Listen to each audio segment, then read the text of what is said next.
Tension on deck. Hey, good afternoon, Ron. Haven't seen you in a while. How you doing? Yeah, how you doing today? All right, all right. Sorry, Busy we're week, right? couple of minutes late. A little glitch in the start of the show today. All right. Put a 28 in. No, I think you have 5 minutes, right? Before you got to put a 28 or 15, I think. Was it 15? Yeah, it was a little bit of a buffer, All right? right. All right. It's a little wash up time, little dress time, right? Throw me in the craft, I'll take that. So yeah, a lot going on this week. We're going to talk about the increase in the deaths in custody for the NYPD. How the last 2 years have increased substantially, and then we're going to talk a little bit after that about the case of the 2 officers that were involved in the fatal shooting in Queens of the emotionally disturbed person that came at them with a pair of scissors, and CCRB and what happened with that case. We'll talk about how that case came about, where they presented charges to the department, and Commissioner Tisch has authorized those charges. And then if we have time, there's a couple other things that are going on. We got things that we want to talk about. But let's see how the show progresses when we get into that. How's everything going? How was your week? Yeah, all good, man. Keeping busy, running around, doing things, trying to keep, always keeping busy. Like they say, right? You do more when you retire than you did before. I think what it used to be is I used to be able to tell my wife, hey, do this, do that, and that, and then go to work and relax. Now I'm home. I got to freaking do all the stuff. So it's crazy. Excuses. Yeah. No excuses. All right, let's get right into it. Right. So there's in the city posts an article that deaths in NYPD custody have doubled in recent years. 40 people died while in police custody in 23 and 24. It's the highest 2-year toll in nearly a decade, with at least 9 more deaths this year. Even though that's a downward trend, the advocates are calling for greater oversight. We'll get into that in a minute too. So here we go. Right. So let's talk about what the definition of a death in custody is, right? So people understand a death in custody is not a police-involved incident where we're taking somebody into custody or we get into a police-involved shooting and the person dies. Death in custody is, we'll read what the paper says, right? From the moment officers determine there's probable cause for an arrest, which I don't know that I agree with. I think they have to be under arrest, or when someone is restrained for safety purposes until they're transferred to another entity. That would be like an emotionally disturbed person that we take into our custody, our protective custody, and we're holding them, and we're at the hospital with them until the hospital either releases them or admits them. Death in police custody could include fatalities at the scene of an incident, in hospitals, police facilities, or courthouses, regardless of whether police action directly caused them. For example, in 2023, the department counted the death of a 31-year-old man who was taken to the hospital after an arrest, but who later succumbed from a stab wound that sent him there. So that was one of 18 deaths in police custody. So basically, he got into a knife fight with somebody else. He was stabbed by another perpetrator, but he was also a collar. And then he winds up dying. That counts, against the NYPD as a death in custody. What are your initial thoughts about the increase? Well, I don't like the numbers. I don't like the way it really rolls out, because I even read something where somebody died in corrections custody and they kind of counted it towards the NYPD. So to me, it's kind of, they really need to drum down, who has the custody and when is the police department really responsible for it. So you were going to say something, or? Yeah, I think the case, we're going to get into the case that you're talking about in a little bit. I have that loaded up. Not the one in the 4-1, not the one in the 4-1 I'm talking about. No, the one in the courthouse. Right. But remember, in police custody, when we're bringing people down to central booking, they're still in our custody. They're in our custody until they are handed off to corrections, right? When do they hand it off to corrections? Once they get in front of the judge. And then the judge determines whether they're going to be remanded or released. It was a little different in the Bronx, though, because in the Bronx, once you went to central booking, And then if they were sometimes they would tell you got to go lodge them in one of the precincts, but other times there would be corrections in the back, and they would take custody of them right away. Really? Yeah, there was like a holding cell in back that was particularly just for the purpose, and corrections had that. That was it. Once you were happy because you didn't have to lodge the prisoner, but if the court was full or whatever, then you'd have to go lodge. But there were times where there was literally a corrections officer there. He would do the search again of the person, and then they would lodge them. So that's where I come with the other aspect. I don't know if that Yeah, was the same. that's interesting because in Brooklyn, where I made all my arrests, it was different. You used to go down to Brooklyn Central Booking, and you go into the Tombs, and you would drop it off the prisoner. Same thing in Manhattan. To who though? To NYPD officers? NYPD, because I remember you used to have to go down there. And when I was a cop in the early '90s, we were still doing ink prints, and there was this guy Sergeant Miller who was down there, and Sergeant Miller would. I think he got off on it. He would deny and reject your prints and make you reprint these prisoners time and time again. It was crazy. So you'd have to reprint the prisoner, and you'd have to lodge them there, and then they're in the holding pens under NYPD custody until they're brought up into court. Once they're brought up to court, they're handed off to the court officers. No, we had in the Bronx. It was different then because there was literally corrections there, and you would most of the guys that were modified and unlimited, and they didn't do that. They were out doing the paperwork and things like that. So that's where that was handed.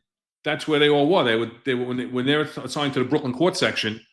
That a lot of them were down there, which was a big gripe that the PVA always had was, then that's when they got like technical on when you go limited or restricted, the district surgeon checking off the boxes, there's no prisoner contact. That means you can't get sent to central booking. Lily's just asking a question. I think was just to clarify, do you bring them to the precinct first? What's central booking? Yeah, Lily. So what happens is when you effect arrest in the street, you go in and you bring them back to your local precinct or the precinct of arrest, and you lodge them in the precinct, because we're going to talk about that. We're going to talk about death and police custodies that happened in the precincts also. And you lodge them there, and it's basically temporary holding in the precinct while you process your arrest paperwork, send it down to the district attorney's office or fax it over to the district attorney's office, whatever the case may be. In Queens, you had to actually type up your own affidavit, which I thought was quite interesting. And so that's what you do. And once the person is ready, all your paperwork has been accepted by the DA's office, and they're ready, they're court ready. Then you take them and you transport them down to central booking. Central booking is basically the central repository. John's already blaming us. All right, I'll take but I'm not going to disagree with a lot of it. We're going to get into it a little more later, John. I totally have when you finish trying to explain your central booking there, Bronx is totally different from when I was a cop. Anyway, 8311 is saying the same thing with the Bronx. Yeah, we did in Brooklyn and Queens. You did the paperwork in the precinct. In Brooklyn, you spoke with the district attorney, and then for a while there was video conferencing with the district attorney.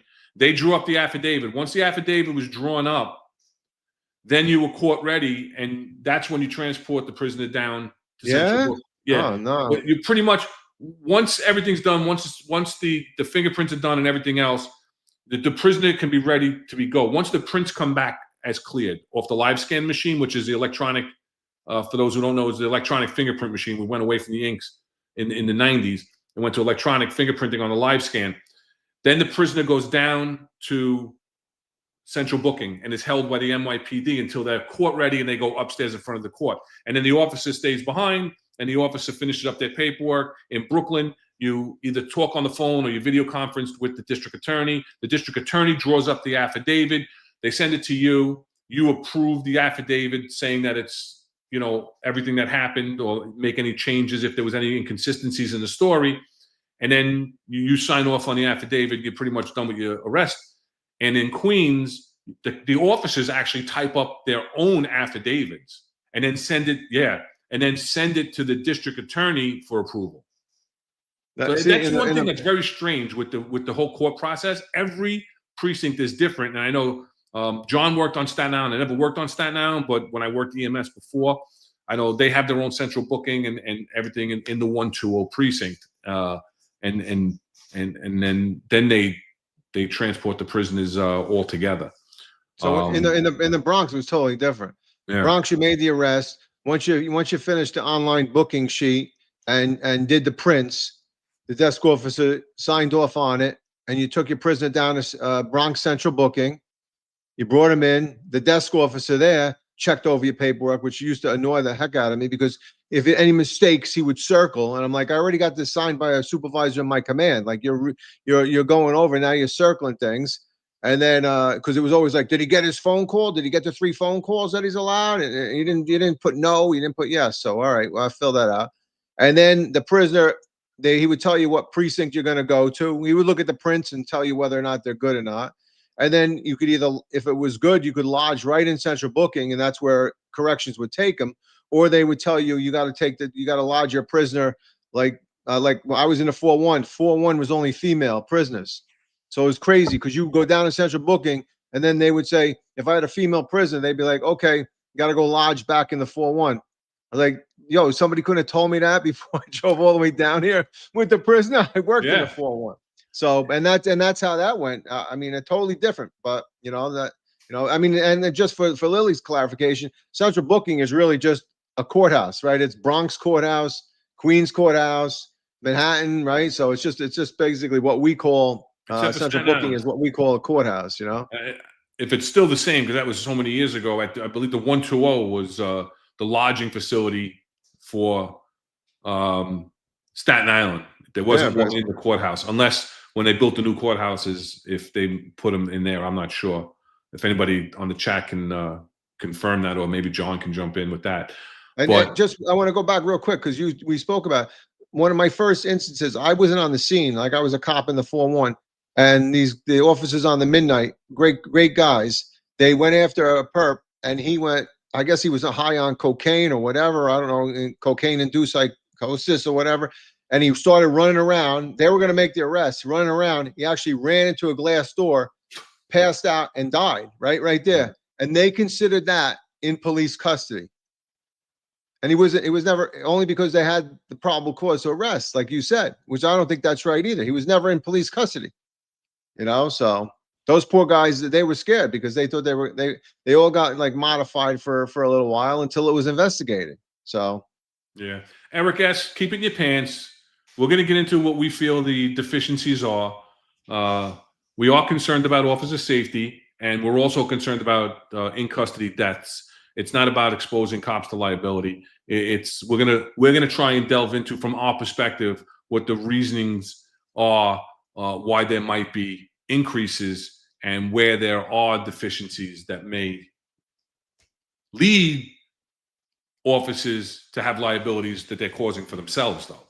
So, but yeah, so it's an interesting point. It's a little off topic, I guess, but yeah, all 5 boroughs, and this has always been like a point of contention. In all 5 boroughs, the district attorney's office,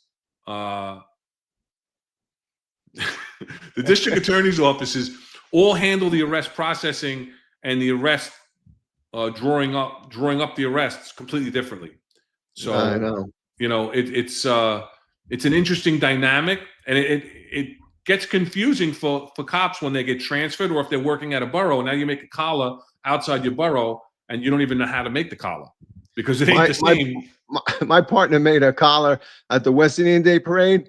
I didn't see him for like 3 days after. Oh yeah, I don't know where he went. Well, back in the day, then in the early '90s and in the '80s, 8311 will probably tell you, you used to go there. You could be there for 24 hours. Yeah, the collars. It was crazy. Well, let's get back on track here. Wait, real quick. Do you remember that? Guys used to have the chaise lounge in their car, and then because they knew they were going to be central booking so long, and the seats, there were so many seats taken up. they'd bring in like a summer chaise lounge and they'd open it up and just be laying there waiting to get called by the ADA. So Yeah, I've been not putting up the chats because we're in the that's all right.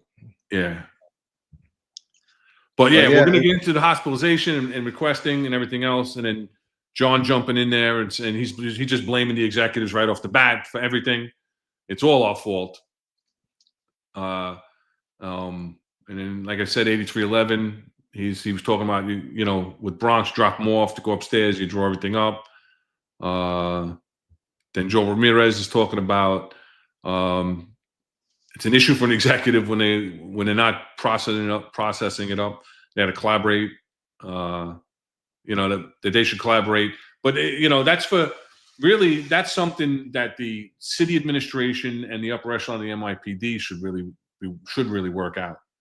TC is confirming that 112 is still central booking Staten Island, and then Eric S starting early, but it's all right. You will not hook us.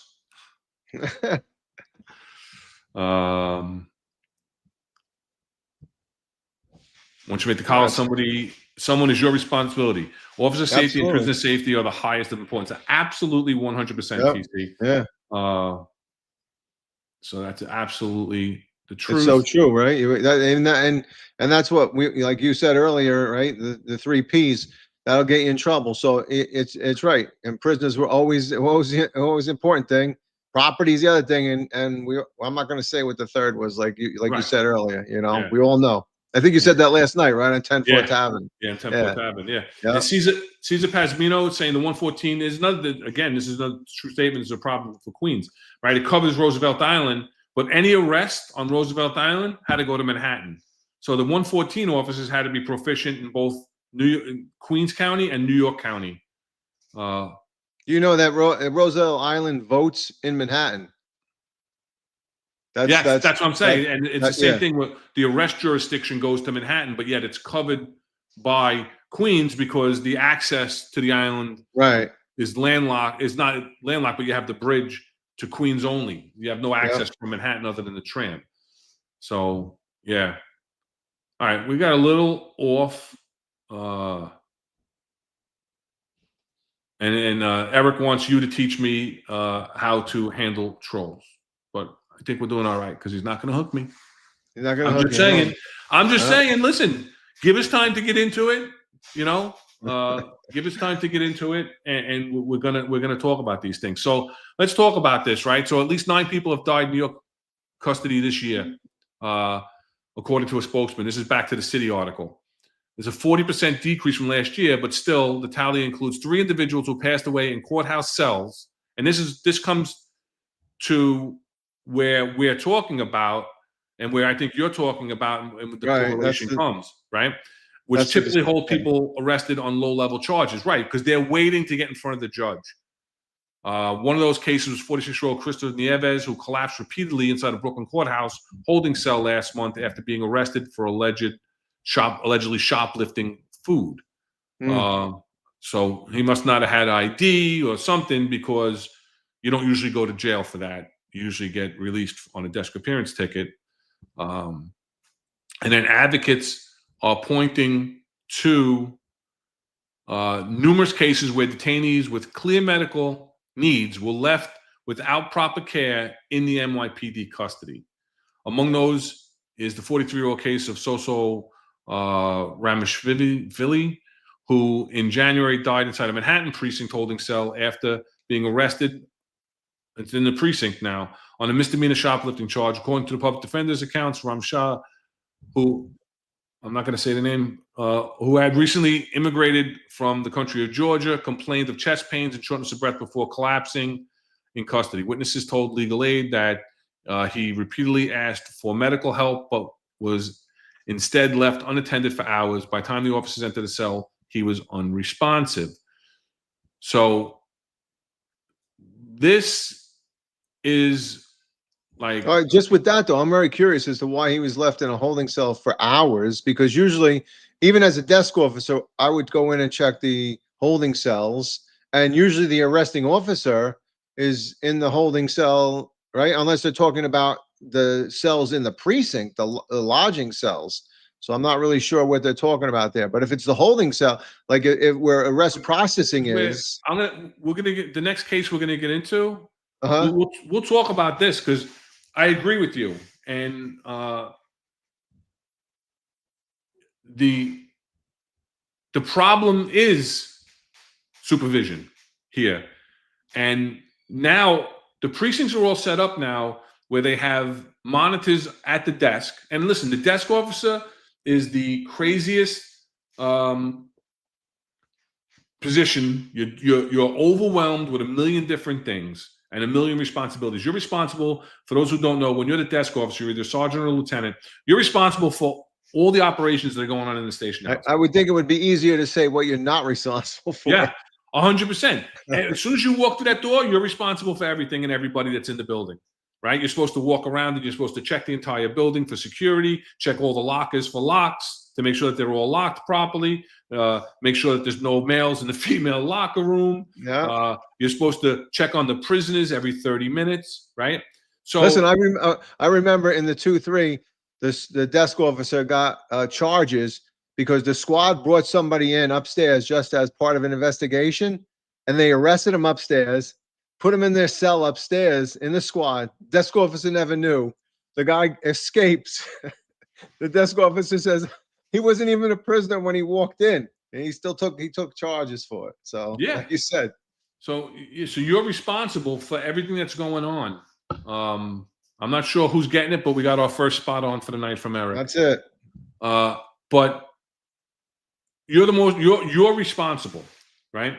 So when they're and listen, prisoners could be stuck in the precinct.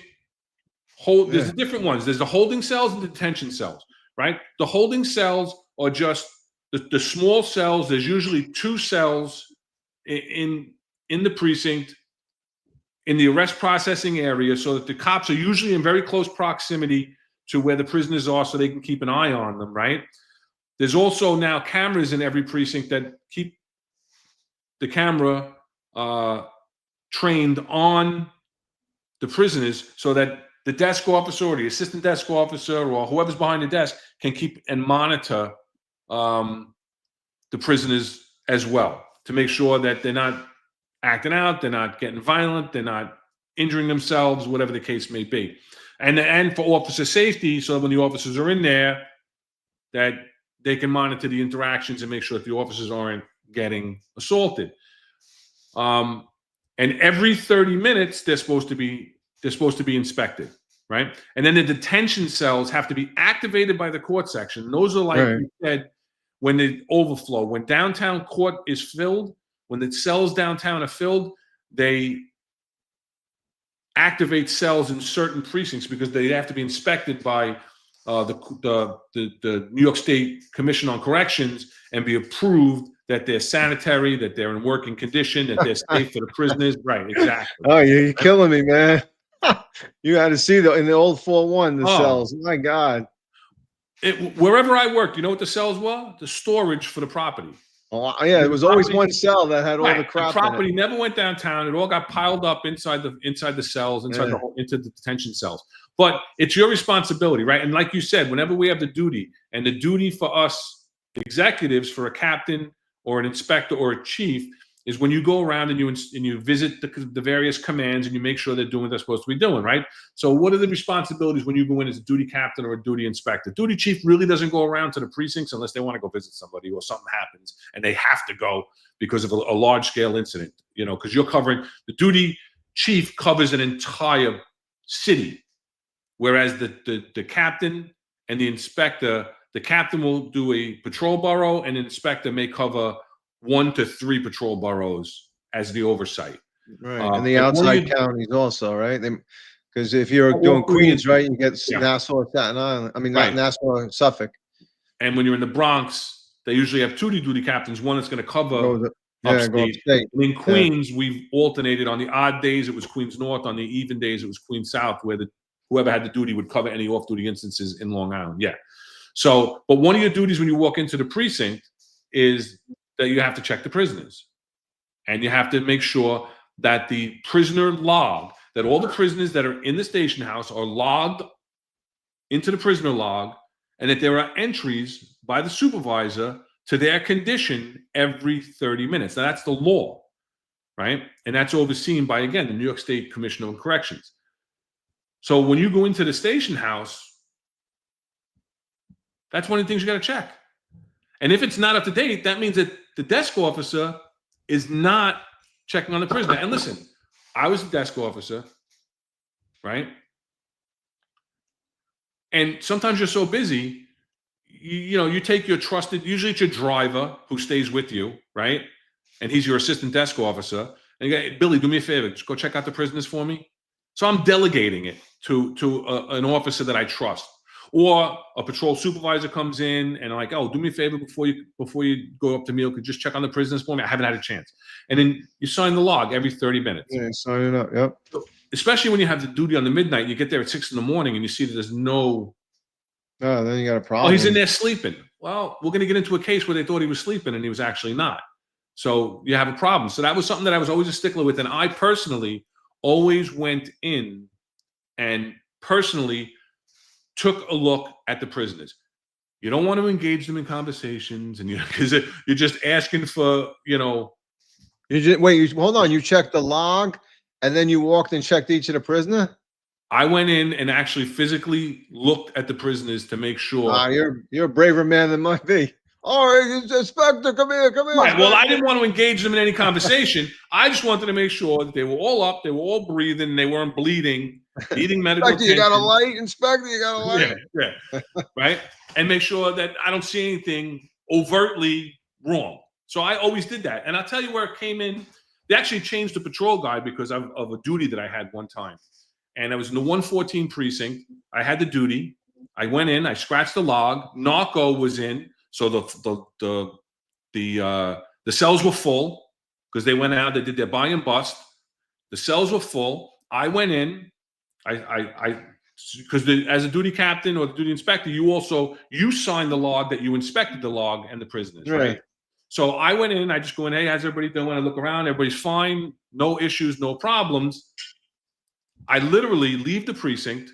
I get on the Grand Central. I'm going to like the 115 or whatever from the 114. So I jump on the Grand Central Parkway, which is right outside the 114 precinct.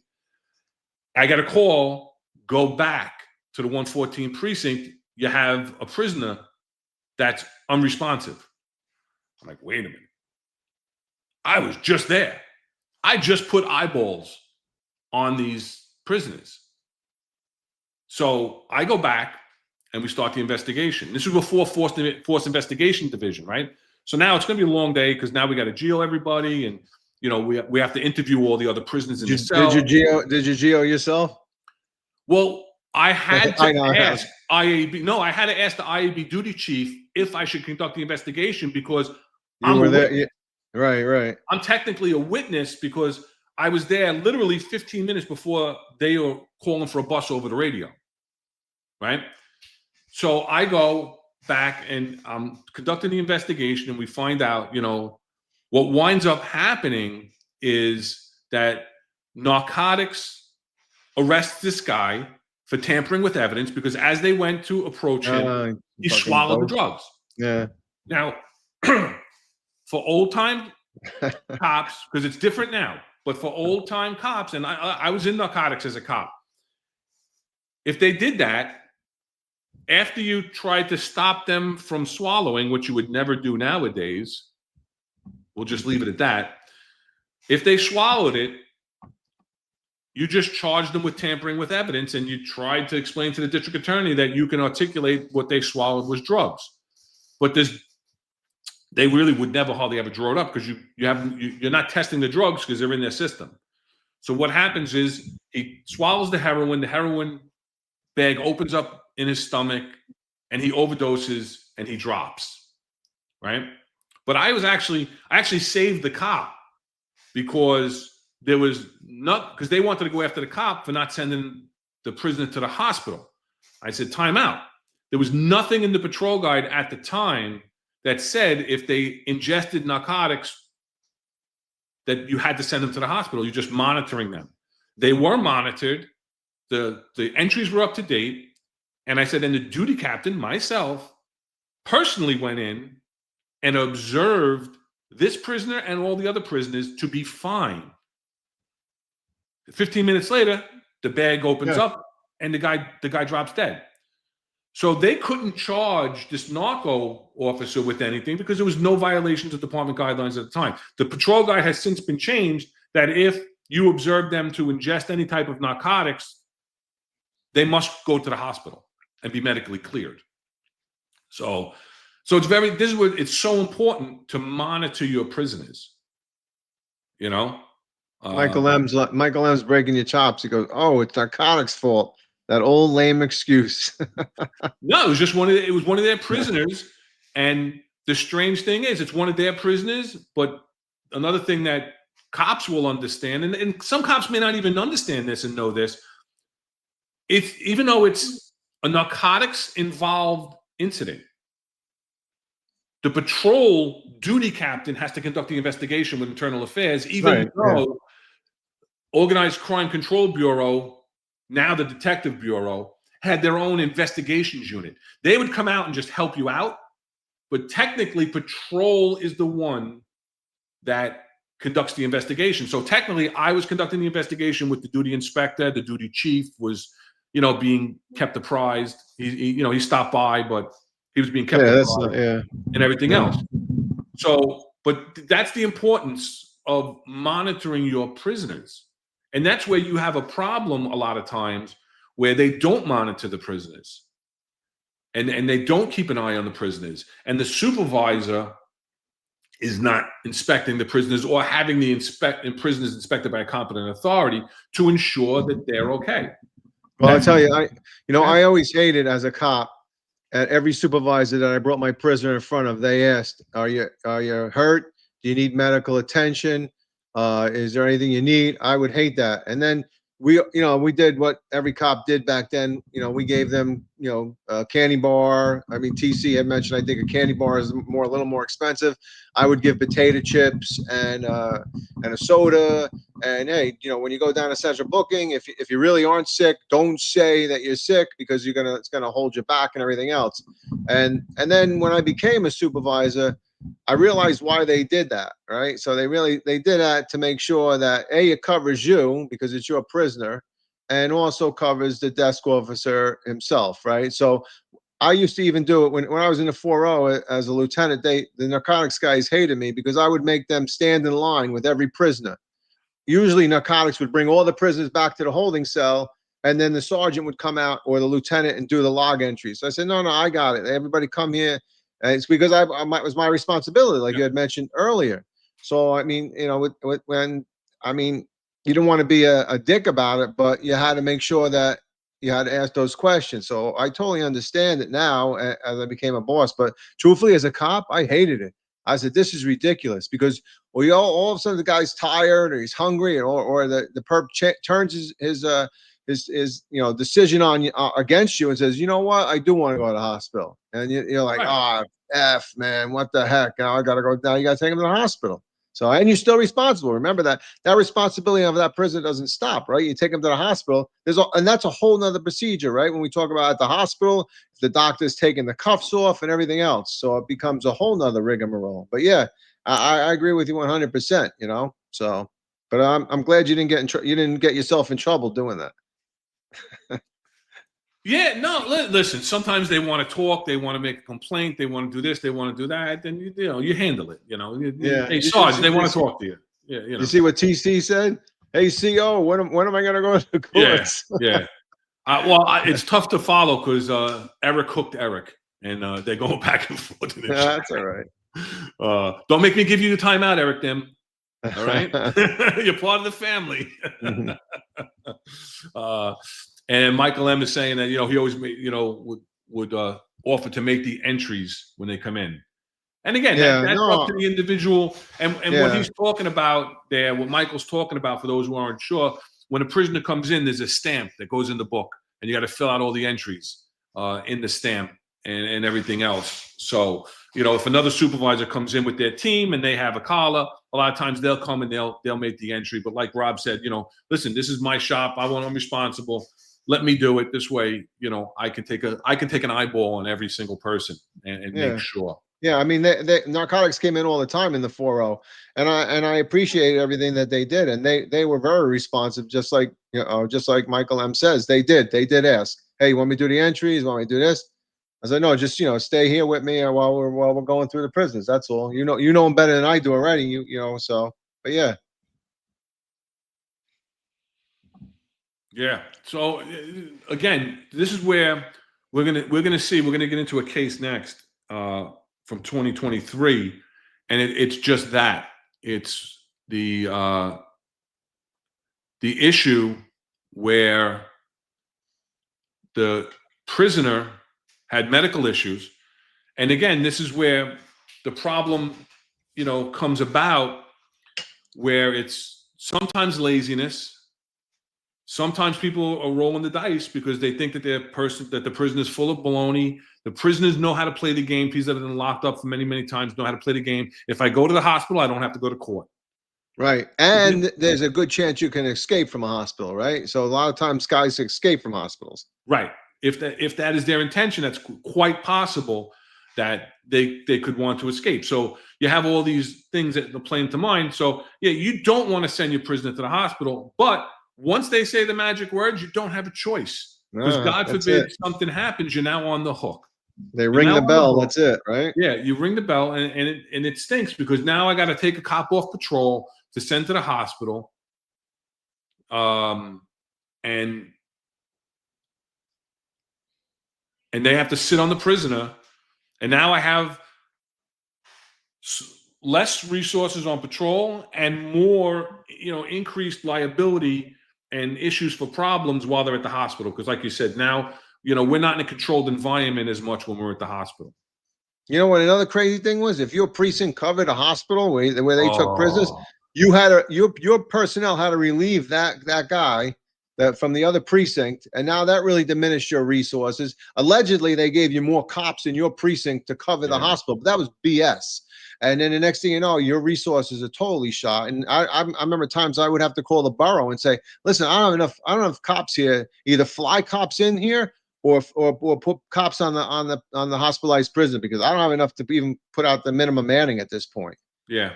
Yeah. No, I had those issues in the 110 with Elmhurst.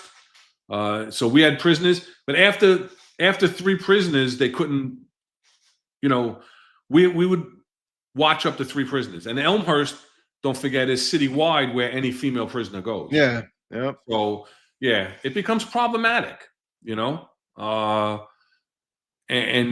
but listen, we talk about these things, and we talk about how it's a pain in the ass and it diminishes our resources and everything else. But again, it's our responsibility as the police, right? And we have to monitor the well-being of our prisoners. Somebody said it earlier. Once you have a prisoner, they're your responsibility until you pass them off to the next responsible person, whether it be court or you send them on their way on a summons or whatever the case may be, and they go back out, right? So it's very difficult. But again, when you play that game and you don't send somebody to the hospital that's requesting medical assistance or call an ambulance to come. Now they call, a lot of times that, you call an ambulance, they come to the station house and they refuse medical attention, right? They RMA. And then they don't go to the hospital. Now you're covered because they requested medical assistance. EMS came and told them, listen, there's nothing wrong with you. You're fine. We checked you out, blah, blah, blah, blah. And by that time, they've had their soda. They've had their candy bar. Sometimes they have a cigarette or whatever the case may be. That was the way to get the second candy bar. Yeah, So, it is what it is. But you're putting yourself in jeopardy. And then there's cases where things do happen. Yeah. Right. And again, this is still coming from the city article, right? The calls for reform come as state oversight officials released a blistering death review of 39-year-old Felipe Mendez, who died inside of a Bronx precinct cell in 2023.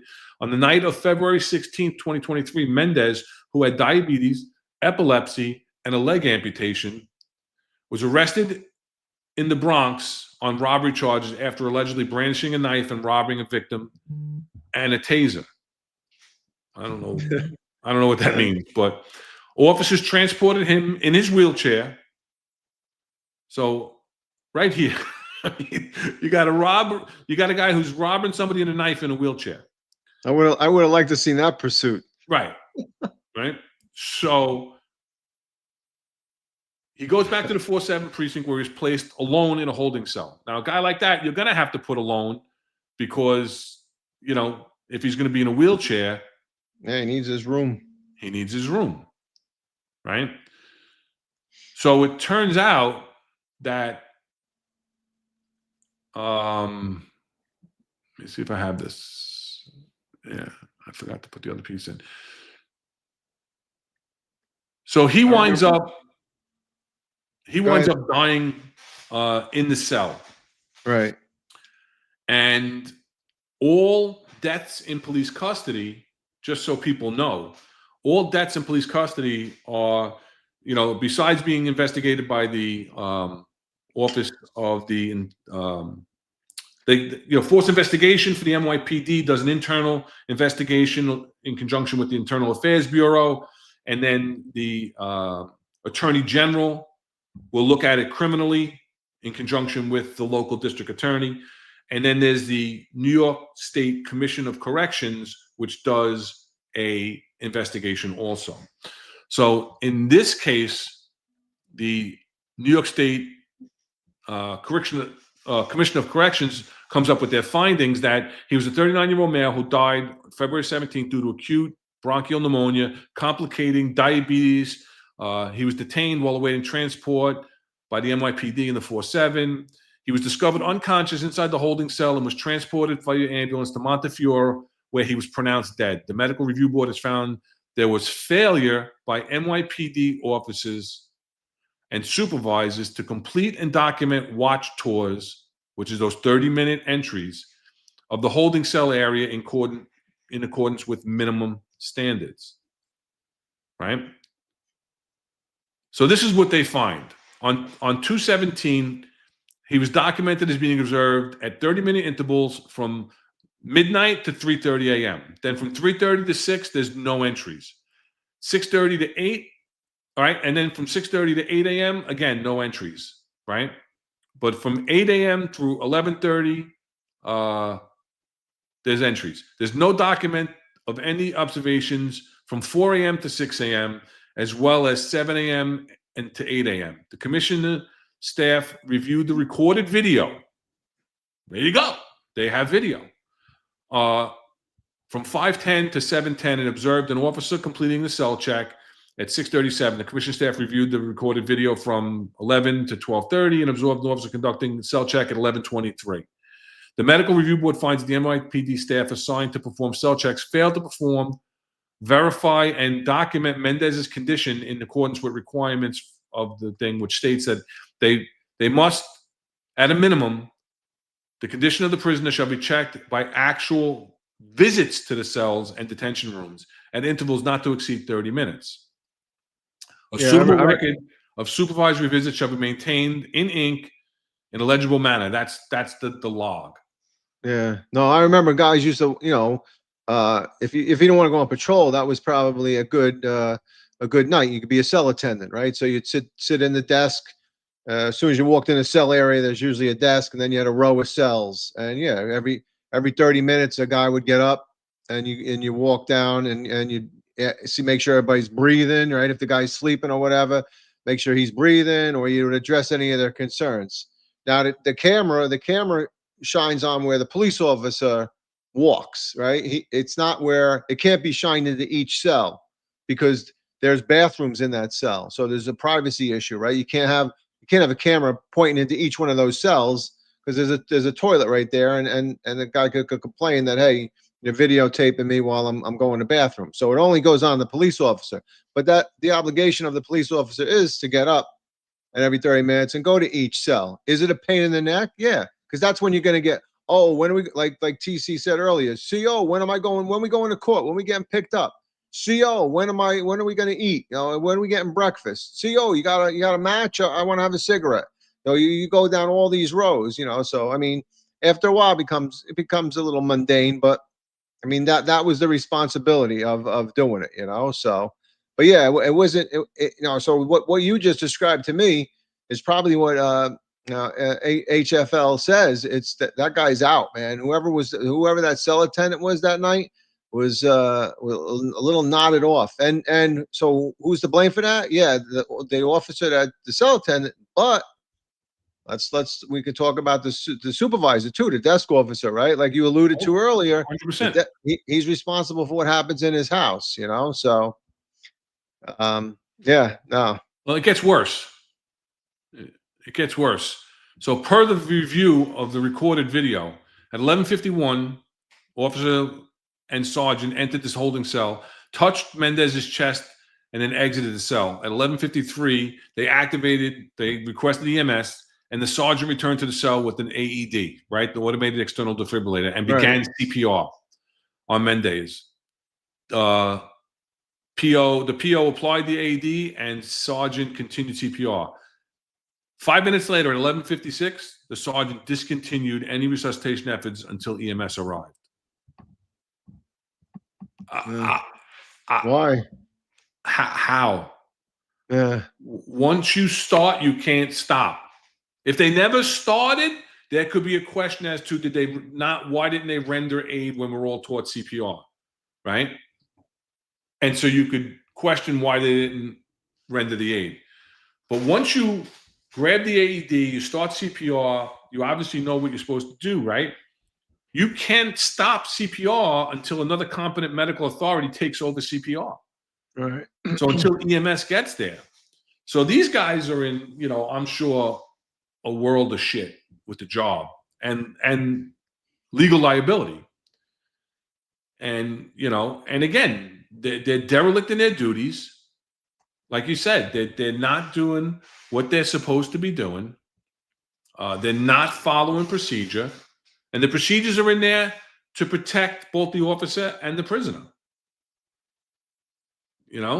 And driver seat wants to make sure that we're not on the clock while conducting this podcast.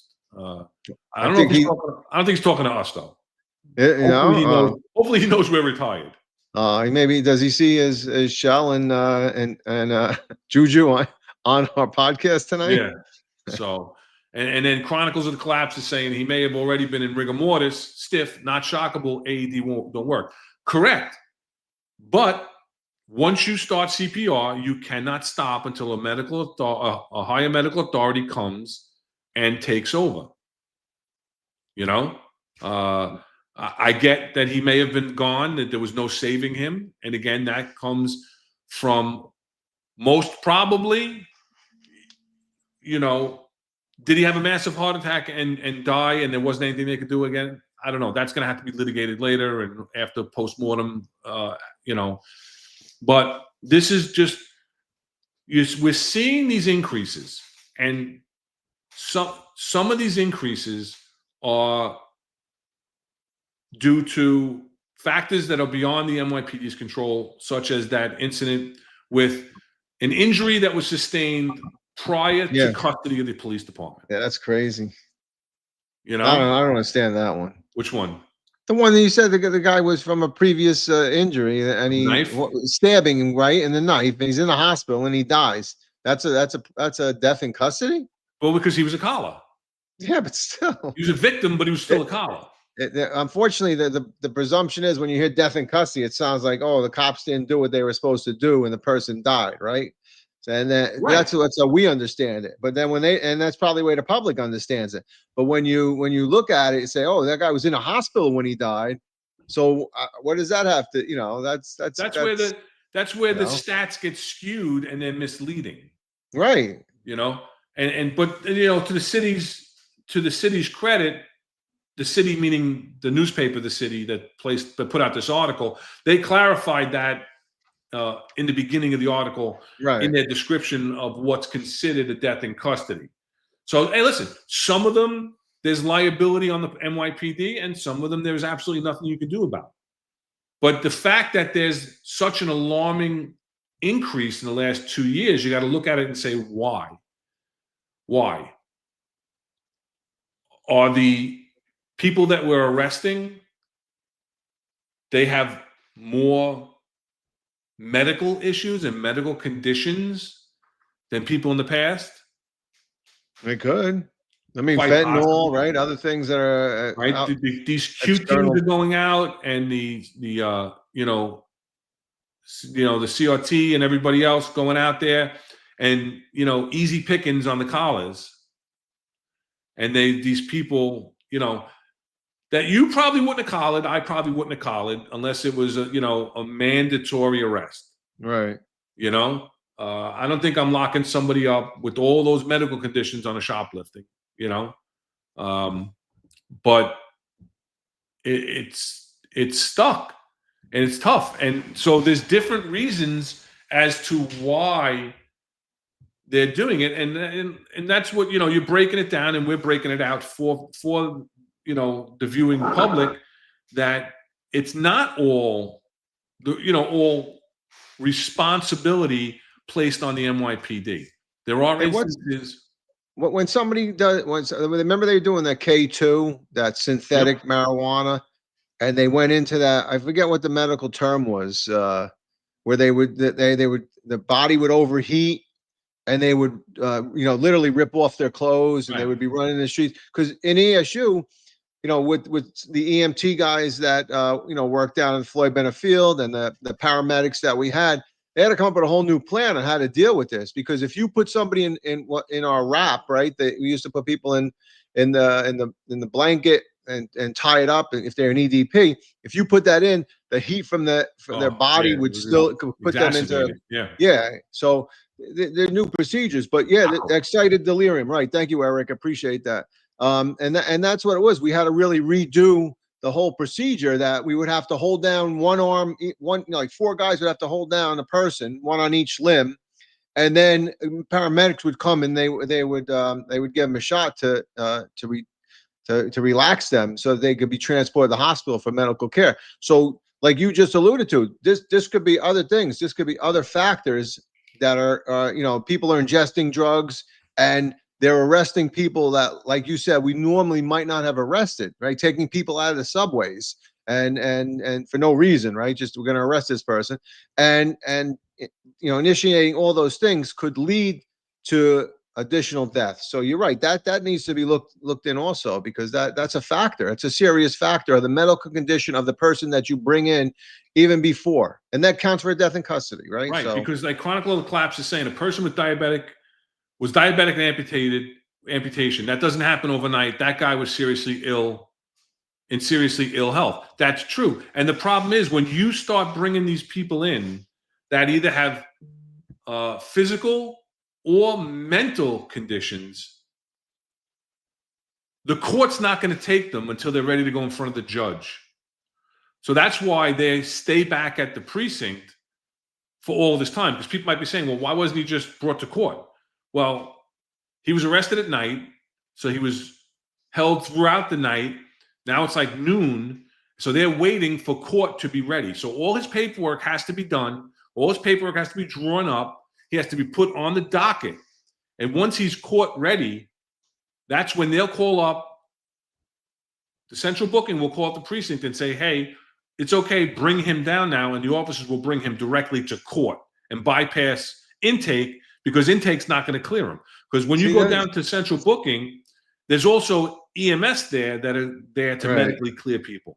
Totally different with in the Bronx. We used to say, all right, the court would call up and say, hey, all the females that are lodged in a 4-1, bring them down. All of them, whoever's lodged, all of them. You put them on the daisy chain. It usually was a prisoner wagon. They'd go, the desk officer would step out from behind the desk, make sure all the handcuffs are double locked, and then put them on the paddy wagon, as they called it, right? The prisoner wagon.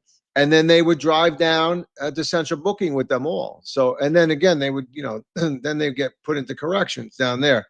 But yeah, that a little different than them calling up the precinct and say, bring this guy down. That we didn't do that. They were all brought down at once, you know. So sometimes the person was lucky. They would have been the last arrestee and they were only in that holding cell for a little while. And the court said, hey, we can take, you know, the 20 females that are lodged in a 4-1 and bring them down. And then the prison wagon will come up, we take them all down. A little different, but Yeah, same. it's different. But yeah, so that's you know, so that's a case why some, because the question might be, even though it hasn't come up, why are people in the precinct that long? That guy was never going down to central booking. The court, nobody at the courthouse is going to take him and have to give him individual attention. That's why they kept him back at the station house, which puts more liability. But when you have somebody that's like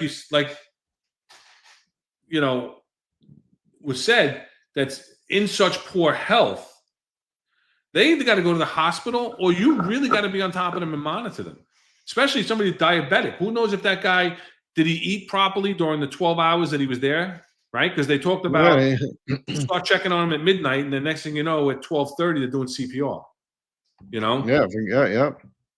So, you know, it's a lot. And, you know, other death in custodies that are very concerning are the suicides. Right. So there's one case and of an 18-year-old. And let's take a quick look at the news report on this. Update about an 18-year-old woman who died while in NYPD custody. The medical examiner has ruled that Shania Cheatham's cause of death is hanging and the matter of death suicide. Cheatham's family says that she was arrested earlier this month after getting into a fight with her girlfriend. Police say the next day, when they were told that she was found unresponsive at the NYPD's 41st precinct in the Bronx. Cheatham's family is demanding more answers, and they hired Ben Crump as their attorney and today called on the NYPD to release surveillance video. I want to know what happened to Shania Cheatham. We want to know how it happened to Shania Cheatham, and we want to know why you did not prevent this from happening. We did reach out to the NYPD, and the department would only say the incident is under review by its Force Investigation Division. An update about an 18-year-old woman who... It's the old that's the new 4-1 there on Longwood and Bruckner. Yeah. That's so, that's where they lodge the females, like I said. You know, Eric is asking, you know, why do you think I think he meant to say what do you think are the factors contributing to the deaths, or do you think it's just a fluke? I think that's what we were just getting into and we were just alluding to, is that, you know, the medical condition of the prisoners is a factor. But unfortunately, I think when you look and you break down these instances, there's liability on the department. I think that it's a lack of supervision, a lack of training, a lack of accountability, and making sure that, you know, your officers are monitoring their prisoners. Because like I said, when you're the desk officer, you got to make sure that the prisoners are being watched. You can't do it personally, right? And Michael M. is asking, you know, what the final cause of death for all these people is. I don't know. That's a really good question, though, right? So if the autopsy shows there's some ingestion of drugs or things like that, I mean, correct. I know the one you just showed was a suicide, which we'll get into again in a second. But go ahead. No, I was waiting for you to go. Oh, all right. No, but like the example I gave when I had the duty in the 114, right? That guy died because he ingested drugs. It exploded. You know, the bundle of heroin opened up in his stomach, and he overdosed and died almost immediately. Right, and that's considered a death in custody. Now, there was no negligence shown in the investigation of that particular case because the officers were constantly monitoring the prisoners. The log was up to date. They actually had an executive as a witness to back up the fact that I personally inspected them. So there was no negligence in that particular case. But now when you look at this diabetic man with other things, and like the postmortem in that case showed that he died from pneumonia complicated by his diabetes and everything else. The guy was a medical mess. However, you have liabilities and you have shortcomings of the police department and supervision because he wasn't properly monitored. You don't know if you're doing your minimum 30-minute checks. That's the minimum by law, is that you have to physically go in and check their, that they're okay, that they're breathing, that they're all right every 30 minutes. And it was documented not only on paper on the prisoner log, but backed up and verified by the video that this prisoner was not, in fact, checked on regular intervals. I'm not saying, had you checked on him on regular intervals, that he would not have passed away. He would not have died in police custody. That's not what I'm saying. His health was an absolute, like the police didn't kill this guy. But he passed away, he died in police custody, but yet the job didn't do what they were supposed to do, so they become liable. Yeah, right? They need to give more information when they say, because that suicide, it's a death in custody, and yeah, everything should be investigated, which it is by FID, the DA, the Attorney General, but they should, and corrections, right? The Department of Corrections, but there should be an explanation. Like, all right, I mean, it's a little more understandable if somebody says, "Well, I died from suicide," right? And okay, that's not. I mean, you died in police custody, but you died on the hands of yourself, unless there were contributing factors, right? So if there was the shoelaces weren't taken, a belt wasn't taken. So I mean, there's those factors have to be taken into consideration too. So without the specific knowledge and information provided for that specific case, it's easy to say it's a death in custody and blame the NYPD. But it doesn't necessarily mean that it is, the fault of the NYPD. Yes, a death in custody, absolutely. But is it the fault of the NYPD or even the officer? Let's not fault the officer immediately, unless, like you said, and even the fact that he didn't check them within the timeline. There is procedural problems of not doing it in 30-minute intervals, absolutely. But the cause of death was not specifically the officer's fault, right? It was whatever natural causes or whatever you want, drug causes, etc. But just to blanket it, I think it's not a fair assessment to blanket it as the NYPD death in custody. I agree with you 100%. Yeah, 100%. And Eric is asking, who is the job? Well, again, we all? The job is right. The job is everybody from the police officer, the arresting officer, the cell attendant, if there is one, the arrest processing officer, if there is one, the desk officer, the assistant desk officer, the commanding officer of the command who is not, checking up on their desk officers and making sure that they're giving the proper direction and instruction. Hey guys, this is important. You got to make sure that you're checking on the prisoners. You got to make sure that you're doing things. I know you got a lot to do, but you got to do it. So, heavy is the head that wears the crown. And when you're on the desk, you're wearing the crown in the precinct, right? So you want to, but you are, yeah. Right. You don't want to, but you are. So, so who is the job? The job is everybody, Eric. It's everybody that has a piece of responsibility when we're talking about this specific incident of death in custody. And as far as the suicides, I can't tell you, because I was a captain, an inspector for over 20 years, and in Brooklyn North and in Queens, I countless incidences of injured prisoners, of suicides completed and mostly attempted.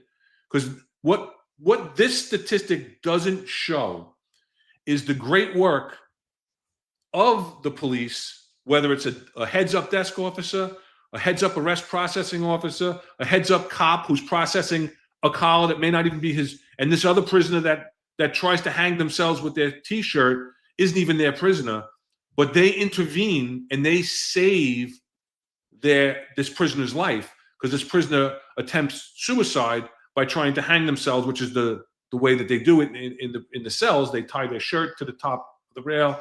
So if you're not on top of them and you're not watching them, you know, you could have a problem. But now I go in and I inspect. I go out, I make my entry, I inspect. Now I'm buried in the command log because I'm doing 6 million other things. And as soon as I walk out, this person takes off their T-shirt, which you don't put them in the cells naked, right? So you take away their shoelaces, you take away their belts, the obvious things that could be used. But you can't stop everything from happening. So if you walk out and the person hangs themselves immediately and you don't find them for 10 minutes and it's too long, it's too late, is there really culpability there? No, because you've done your job, you've done your due diligence, you've watched it, you know, and you've done what you're supposed to do. Yeah, I think somebody mentioned it earlier about like putting cameras inside the holding cell, those cells, but you can't, because like I said, I think it was Stagehand NYC said should be time to put cameras in the holding cells. We have cameras everywhere else, and you can't though, because the bathrooms are wide open there. So if somebody's going to go to the bathroom in the cells in the precinct, detention cells. That's what I'm talking about. Detention cells. Right. So let's differentiate again. The detention cells are when they're lodged there waiting to go to court. In the holding cells, where most of the incidents happen, right, is immediately post arrest. I think didn't she hang herself in the cells? I think in the holding cell. All right. Did it say that holding cell? Because I thought it was in the cell, because that's where females are lodged. So, but anyway, either way, I'm going to go with the holding cell, not the detention cell. Because in the detention cell, you got a camera that just all the camera does is go down the front of the row of the cell. Right. Like you said, none inside the cell because you got an open toilet. And you can't put it inside because there are bathrooms right inside. Yeah, yes, I agree wholeheartedly. In what I call the arrest processing area, right? And that holding cell there, absolutely, you can put video camera in there, and there should be, right? And that video should be available to the desk officer that occasionally they can look in there or whatever. Definitely. And then Hassan, you can electronically submit your 28. Me? You're a little late today. All right. Oh, Hassan has to submit his 28, right? Yep. All right. So. So Mike Freed says, I thought the cameras are in the cells at the precinct. They are in the cells. They're in the holding cells, and they're also what I believe one camera. Isn't there one camera in the detention cells? I'm going to call them detention cells. Detention cells that shows the row, and then the left of them would be all the cells. But there's no camera that literally goes in a cell. And like you said, if somebody wanted to do that to themselves, they know that they just were visited and they have probably, up to 15 to 30 minutes to do whatever task they want to do, right? Unless you want to do a surprise visit and walk back down. Right. So, I mean, it's a rough thing, So, all right, we're a little over an hour into it. Let's hit that like, share, and subscribe. Like Terry Manane is always up. Oh, there he is. Terry's LOL. But always encouraging everybody to hit that like, share, and subscribe. Let's get the algorithm going. We have close to 400 people watching the show right now. And hey, listen, if you're, we got a lot of people watching on X. If you want to jump over to YouTube, the chat is a lot more interactive. And as you can see, we like to interact and with the chat. And our conversation is a lot of times directed by the chat, by the questions or the comments that come up in the chat. So if you're watching on X, jump on over to YouTube, the Finest Unfiltered, and this way we can get in. You can get in the chat with us. We appreciate it. Hey, anything else on this before we? One last thing. Yeah. Right now, I just talked about let's say I'm talking about the detention cells in a precinct. So now I'm the cell attendant. I wonder if I announce, like, I'm checking the cells now, can I wear body-worn camera in there so that I could actually show that each person that I go down to look into their cell, that they're breathing, they're alive, they've made an interaction, and go to the next cell. I wonder if you could do that, because that in myself, that's a way that maybe could solve some of these things and help the police officer defend himself or herself, that they did what they were supposed to do. It's documented. Not only is it written down, which can be doctored, right? You could wake up and say, I checked the cell, I checked the cell, I checked the cell. But I guess you can't without with the camera though. But if you put a body worn camera on, you literally go in front of this detention cell and have a conversation, or you observe the person breathing. It's kind of like a check and balance for the police officer. The I answer is wonder if that could be done. the answer is no, Why? because you're not allowed to wear your body worn camera and have it activated anywhere where there's an expectation of privacy. But if you announce yourself, right? There's no expectation of privacy. If I in the announce detention myself, I cell. walk in and you're taking a dump, Hey, and I'm walking up on you. so be it. That's just tough, because it's my detention cell. There's no expectation of privacy there, because at any time I could walk up and see you taking a dump, right? So, and I'm saying show courtesy that I'm going to make a cell check now and walk down. But I just think it's a way that you could protect the officers. That's all. So I'm going to see if anybody in the chat could jump in and give us their take on that. From what I remember, I don't believe that's an acceptable. well, I mean, I don't. It probably isn't, but I think it should be a procedural change that you do that, because I think if you're causing all these, if they're saying these deaths in custody, I think the department, and if I was in the union, the PBA or whatever, should say, hey, I want to protect my guys. You use the damn camera for everything. You use the camera to persecute my guys, but now let me use the camera in respect to check my guys. So if I go to cell number one, I'll say, I'm coming to cell number one. I'm going to check on you. And you go there and everything's cool. Cell number two, I'm coming to you next. So, make sure you're decent or whatever. You can announce, and that would be on the body worn camera.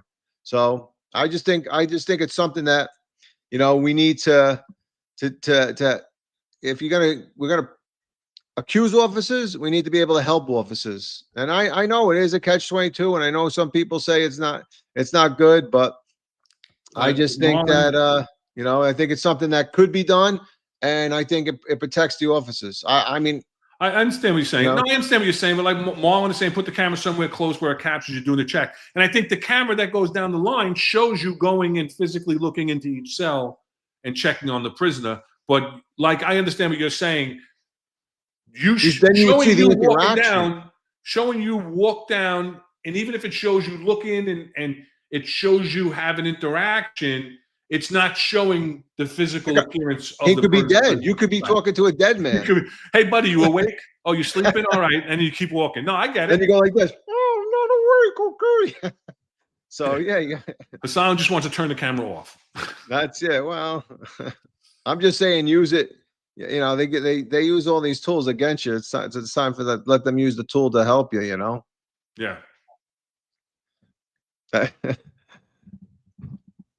But yeah, no, but that's something they could talk about. Something hey, they get enough of them, and the city gets sued enough, they may make a decision, make a turnaround. So, Yep.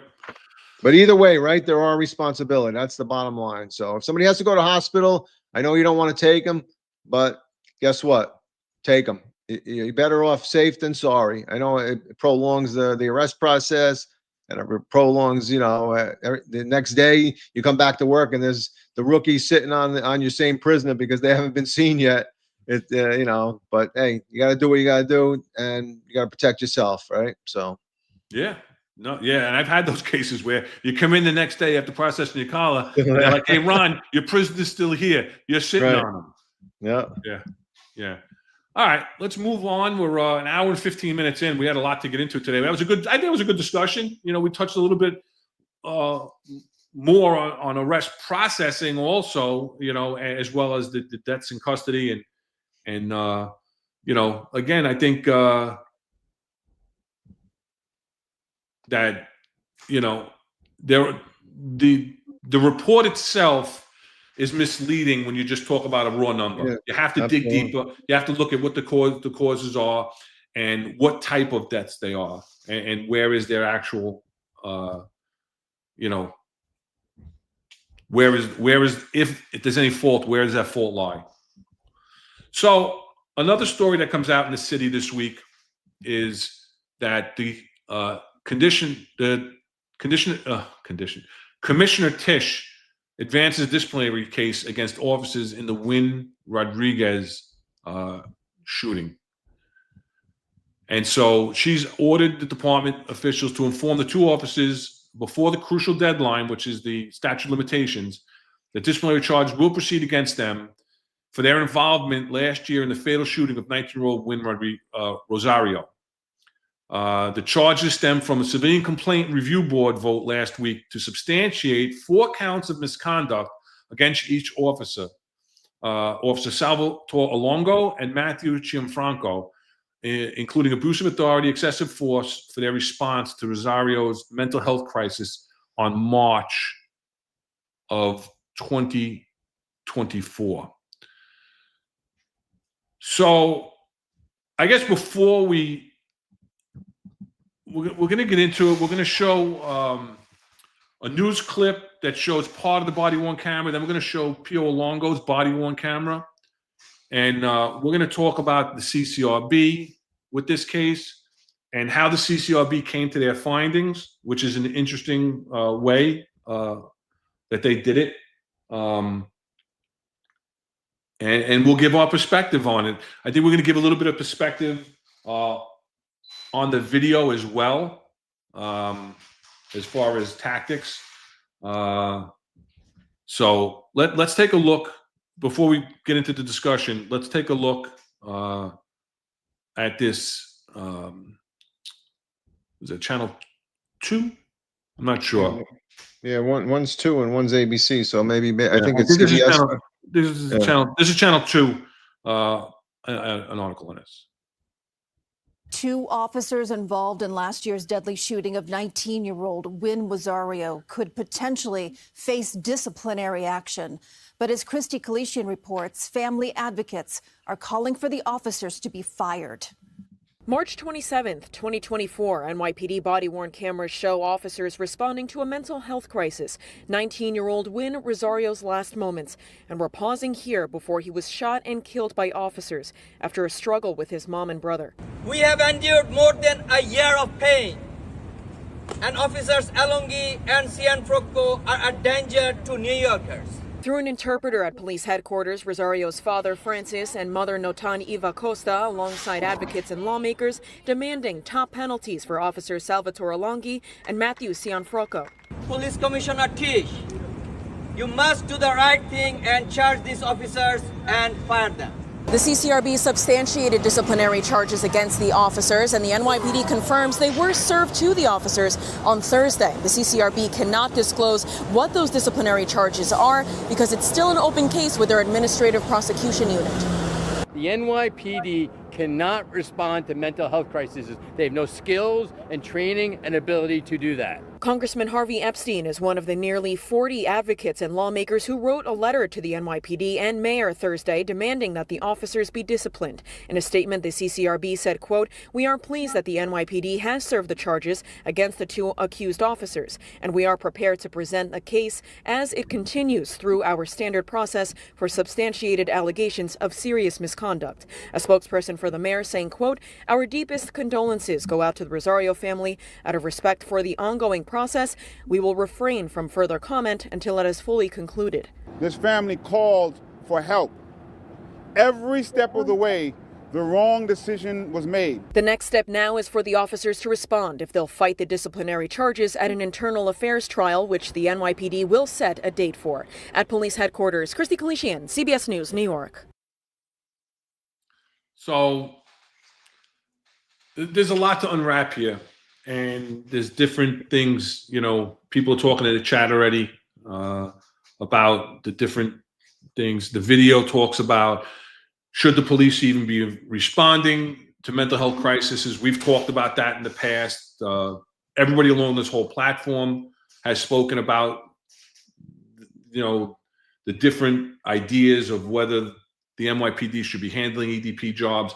I think this is one of those instances that shows the volatility of dealing with these and how they can escalate so quickly into a dangerous situation, and how our mental health crisis non-law enforcement personnel going to react and handle. They're going to call for the police once it gets dangerous. Sometimes it's too late. Things happen so fast, right? So the police are called to the scene. They get up there, and then they confront him.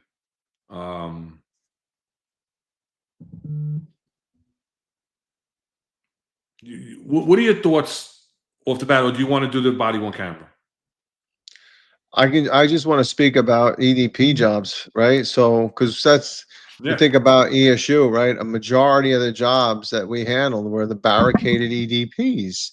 So I think there ranges between about 150,000 to 174,000 EDP jobs a year. Back when I did statistics, when I was at the EXO of ESU, it was about 100,000. And then what they talk about is there's been 20 deaths of EDPs over an 8-year period. So if you look at statistics, statistically speaking, the NYPD does an outstanding job with emotionally disturbed people. Yes, those 20 deaths are tragic, and it's sad, especially when somebody's calling for help for a medical condition and they end up being killed by the police.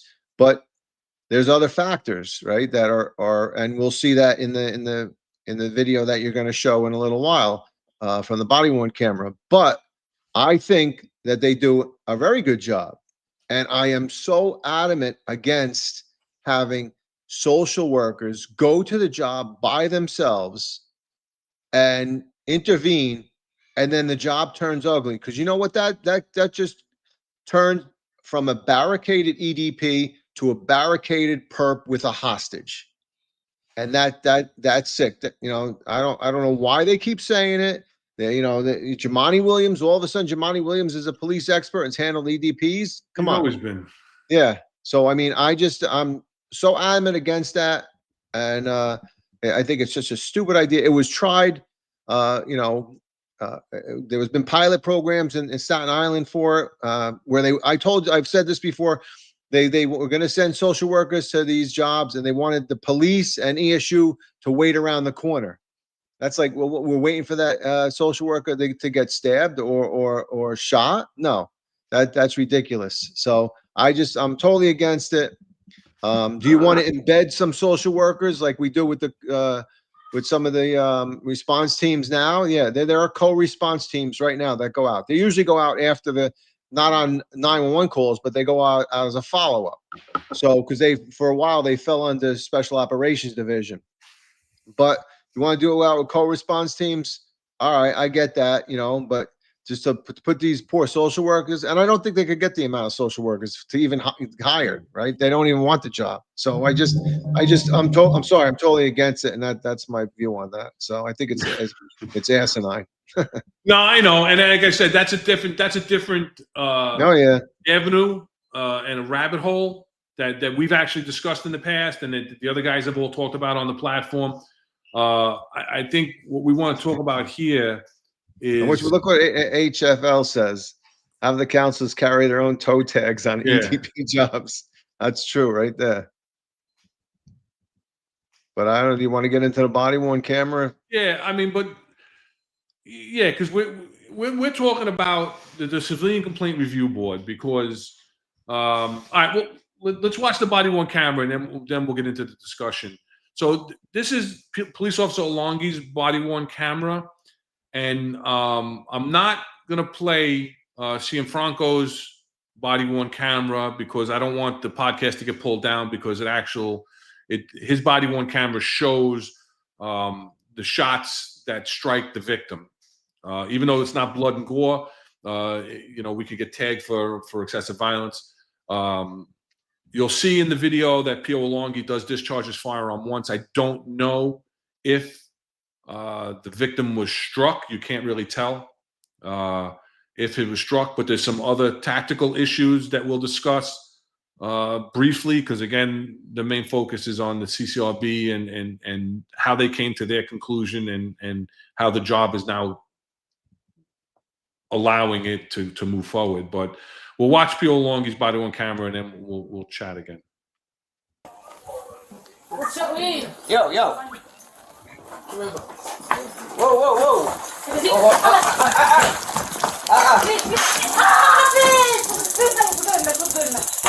Let him go. Let go of him and back up. Let go of him. Nick! Please don't shoot my mother. We're not. Tell him to get the fuck out of the way. Get out of the way. Now. Now. Get away from him.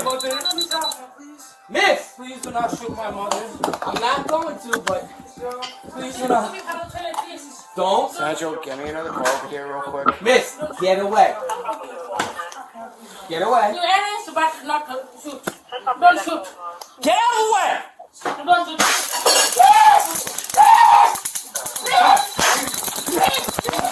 Get down. Get down. No, shoot him. Get down now. Get out of the way. Get out of the way. Get out of the way. Please do not shoot my mom. Get her out of the way. I'm so sorry. Get her out of the way now. Mom, please.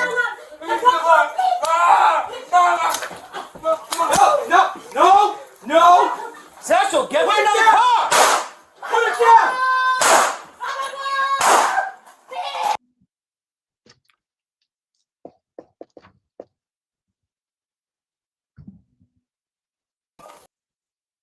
All right, sorry, my computer was glitching. All right, so there's a lot to unravel there, and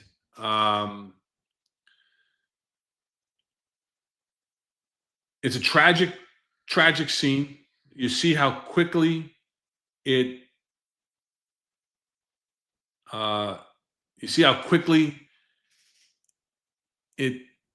unravels. Just before we get into the CCRB end of it, and our views, because again, this is our perspective, right? It's the executive perspective. So we're looking at it. So even though we're talking about the CCRB and we're talking about how CCRB, we'll get to how CCRB comes to their conclusion and our views on that. I think we'd be remiss if we don't bring up a couple of tactical things in this video. The first thing that comes to my mind is, the officer had several times changed the taser to his gun hand, which is a no-no, right? Because in case you have to draw your firearm, he has the taser in. So just as a point, again, Monday morning quarterbacking is not to criticize, is not to call out this officer. It is to point out things that we're noticing so that maybe somebody else that's watching could take into consideration and maybe not make the same mistakes in the past. Because had this incident escalated, had there been a different weapon involved, it could have been very problematic for the officer. And we'll get into that in a second, because as you see when the victim or the Rosario comes out of the kitchen brandishing the knife, brandishing the scissors, and he's coming towards the officers, they retreat back. The mother follows him out of the kitchen, right? So it's problematic. He's already been tased multiple times. So he's got the taser in his hand. Then you see that Officer Olongi discharges one round, and he has a firearm malfunction. He tries several times to clear it. And the way he tried to clear it is not the way we're taught to try and clear it, right? You see him try to push the top round in the magazine back into place before he tries to put it back in. He's doing the tap rack.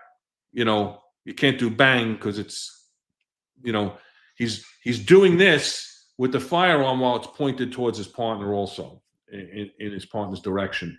So I just and you see that since he's going back and forth with the taser, I believe that the taser wire itself is what got entangled in the gun, and you could see it dangling and wrapped in the gun, and that may have caused the jam and his inability to clear that jam.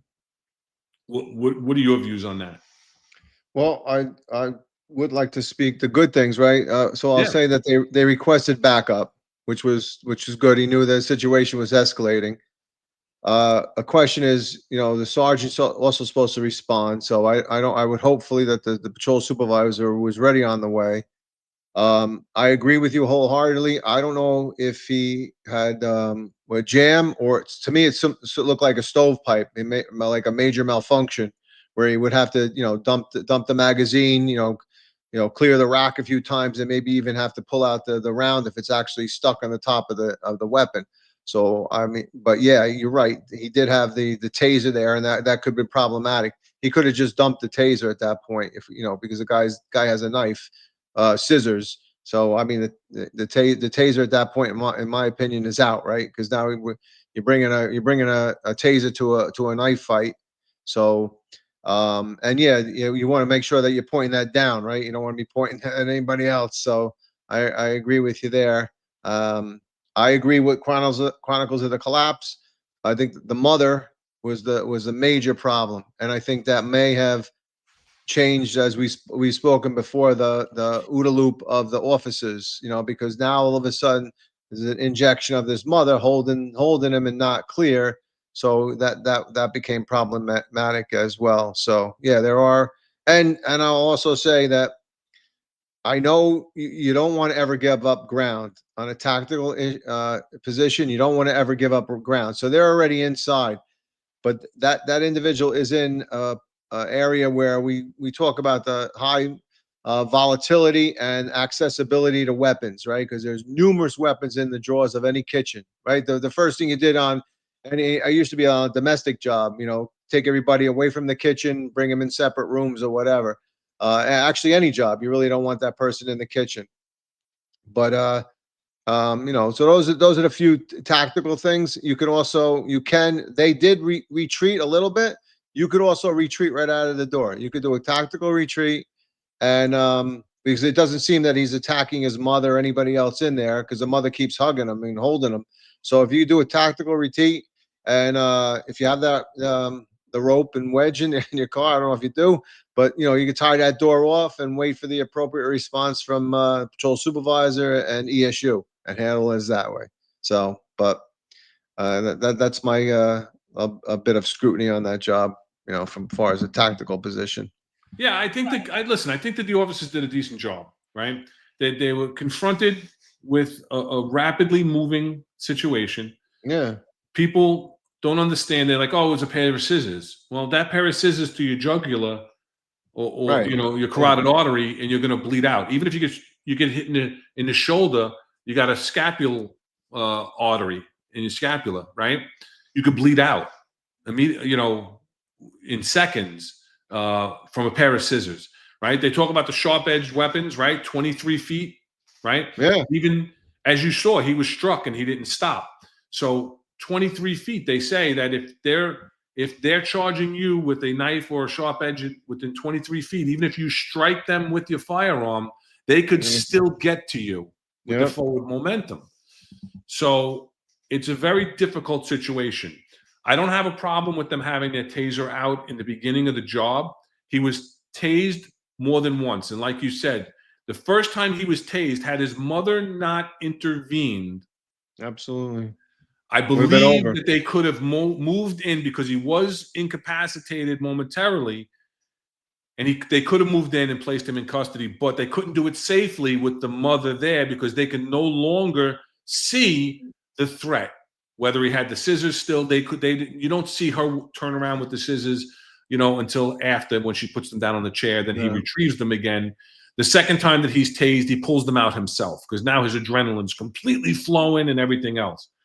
Then he comes out and he starts coming at them with the thing.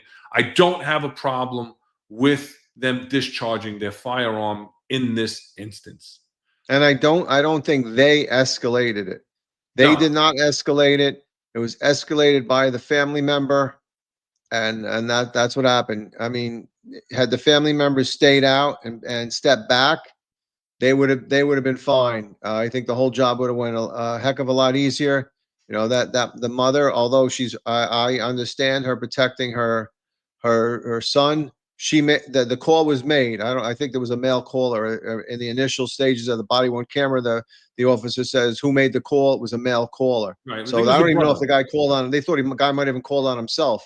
But that being said, the mom didn't call, and then she got involved in it. So I think that escalated things. So it's that's another thing we could talk about is, you know, if you can clear people out of your way, right? I'm not saying that in this case she would have done that, but she was the problem. And I think the officers handled themselves appropriately in the situation that they had in front of them. And that's the whole thing, right? And even the brother is saying, you know, don't shoot my mother. They're not saying anything about him. He, you know, listen, now he's been coached by legal counsel and everything else, but on the scene, by him he never said don't shoot my brother. He never said anything about the brother. He was like the mother. He knew the mother was intervening. She was in the way. My perception of this is that he perceived his brother as a threat at that point also towards the cops and understood the cops' position, right? Yeah. So the problem being with this case now, it gets investigated by the Force Investigations Unit, which handles all police-involved shootings, deaths in custody, serious injuries of anybody involved with the police, right? They find that the officers acted within department guidelines.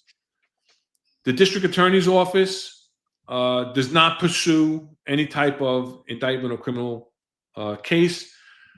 However, all deaths in police custody are reviewed by the state attorney general's office. And Tish James' office has an open investigation, but has not concluded their investigation and has not made any recommendations to move forward in any way or to come out and say that the officers acted within department guidelines. So now the unofficial oversight entity of the Civilian Complaint Review Board, they do their investigation. So their investigators investigate this,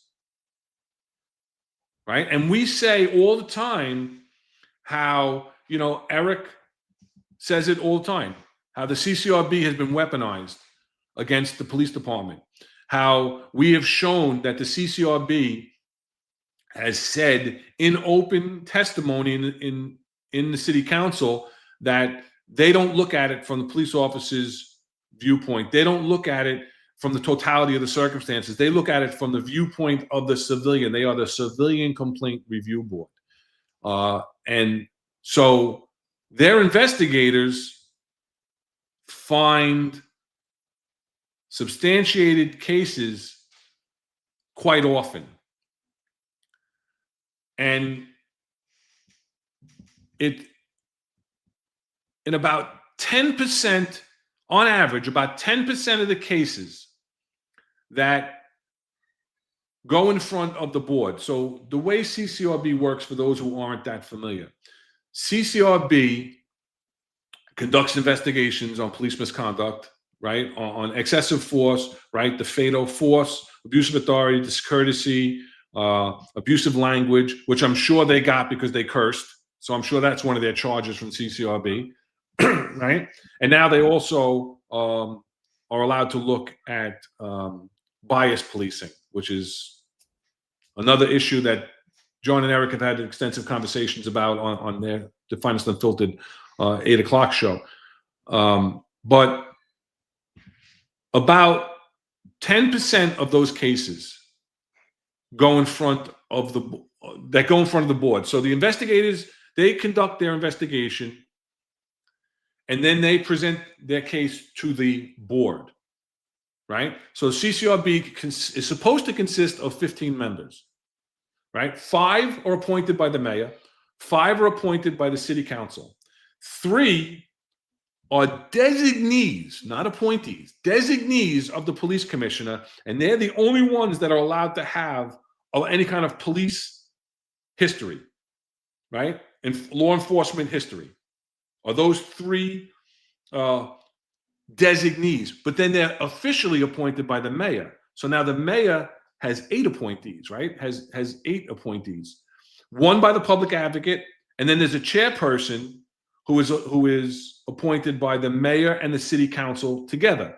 So now of the 15, the mayor has his hand on 9, right? So the mayor can absolutely control the direction in which the CCRB proceeds by their selections on the board. Currently, there's only 11 members. The chairperson is missing, 1 appointment by the mayor, 1 appointment by the police commissioner, and 1 appointment by the city council are all right now, they're short. So there's 11. And the mayor, the mayor has his hand on 9 of the 15, right? And they're for 3-year terms. So they could be re-upped after 3 years. There's no term limits or anything like that. When these cases are presented, they're not presented to the full board. They're presented to 3 board members at a time. So if there's 3 people sitting on the board, me, you, and Eric are on the board. I'm a mayoral appointee, you're a council appointee, and Eric is the police commissioner's appointee. And then the cases are presented to us, and the majority rules on whether the case is substantiated or unsubstantiated, right?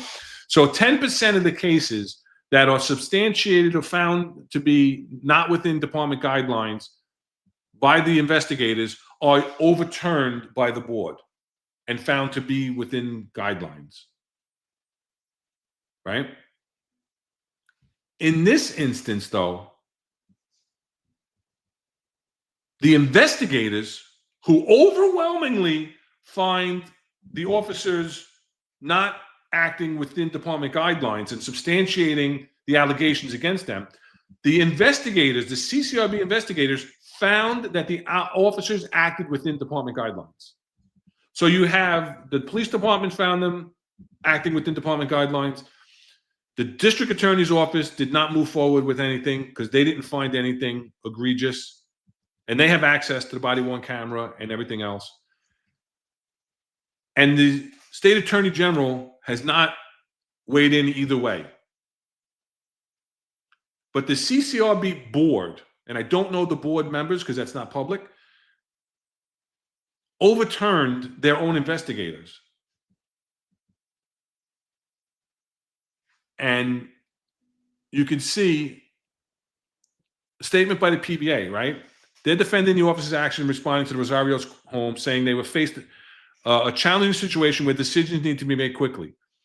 The union highlighted the fact that the CCRB board had voted to bring charges against the officers, even though board investigators had determined the officers' actions were within police guidelines. President Patrick Hendry, right, who we're critical with a lot, said such departure was rare, finding that in just 5 of 6,599 allegations against his members, and that's just the PBA members. That's not sergeants, lieutenants, captains, and above. Between August of 23 and August of 25, altered by the board members from within guidelines to substantiated. That is, right? In this case, they threw those findings away because they didn't fit the predetermined outcome, is what he's alleging. I think there's a lot of politics involved in this. So when you say the Chronicles of the Collapse asked, the board members are not public, but it was the 3 that voted on them. We know who all the board members are, but we don't know what 3 actually reviewed that case. So now this case, they specifically go against the recommendation of the investigators. So the question has to be asked is, why do we even have those investigators? If you want to do that, if you want to say something like, hey, I'm going to send the case back and have the investigators look if there's additional information, if there's new information. What else can we look at? But if the investigators did a thorough investigation, now you and I were both in inspections, right? So you knew when you did an investigation, you took every step that you could do. And my philosophy, I know it's easy for me to say now, was always let me assume the police officer is innocent, and I'm going to try to prove his innocence. But if the case takes me to a guilty side, then of course I'm going to have to be honest and go that way. So I always tried to take the benefit of the police officer, because I felt that every other investigative unit, including IAB, CCRB, always looked to prosecute, and they always went, I can't get him on this, I'll get him on that. There was always that little caveat. Oh, but he was wearing white socks that day, so we got him on something. So this is clearly politically motivated. You talk about, Harvey Epstein, and I think there was like 40 something signatures to push the CCRB case to find this person guilty. So but it particularly goes against what the investigators did. So why do we have investigators? And they're making their assumption on what they believe, and it is clearly politically motivated.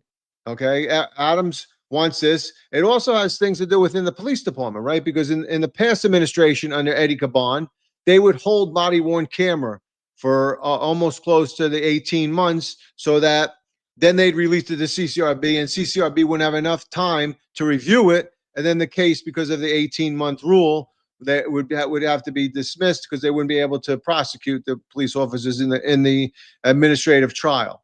So I seriously, I'm appalled by this decision for them to go back and say this. I think that there should be more people in the board, not just 3, because we have there's law enforcement on there, right? Prior law enforcement, including Chief Joe Fox. I think there should be something a little bit fairer. And I know that Jessica Tisch is now going forward. She has the ultimate decision, right? So she could have said, based on the matrix, she could say, I'm not going to go any further with this case. But she took it, and she allowed them to defer the charges against the police officers. So there is a whole lot of political influence here, and it's just way too much. And it's blatantly obvious. Yeah.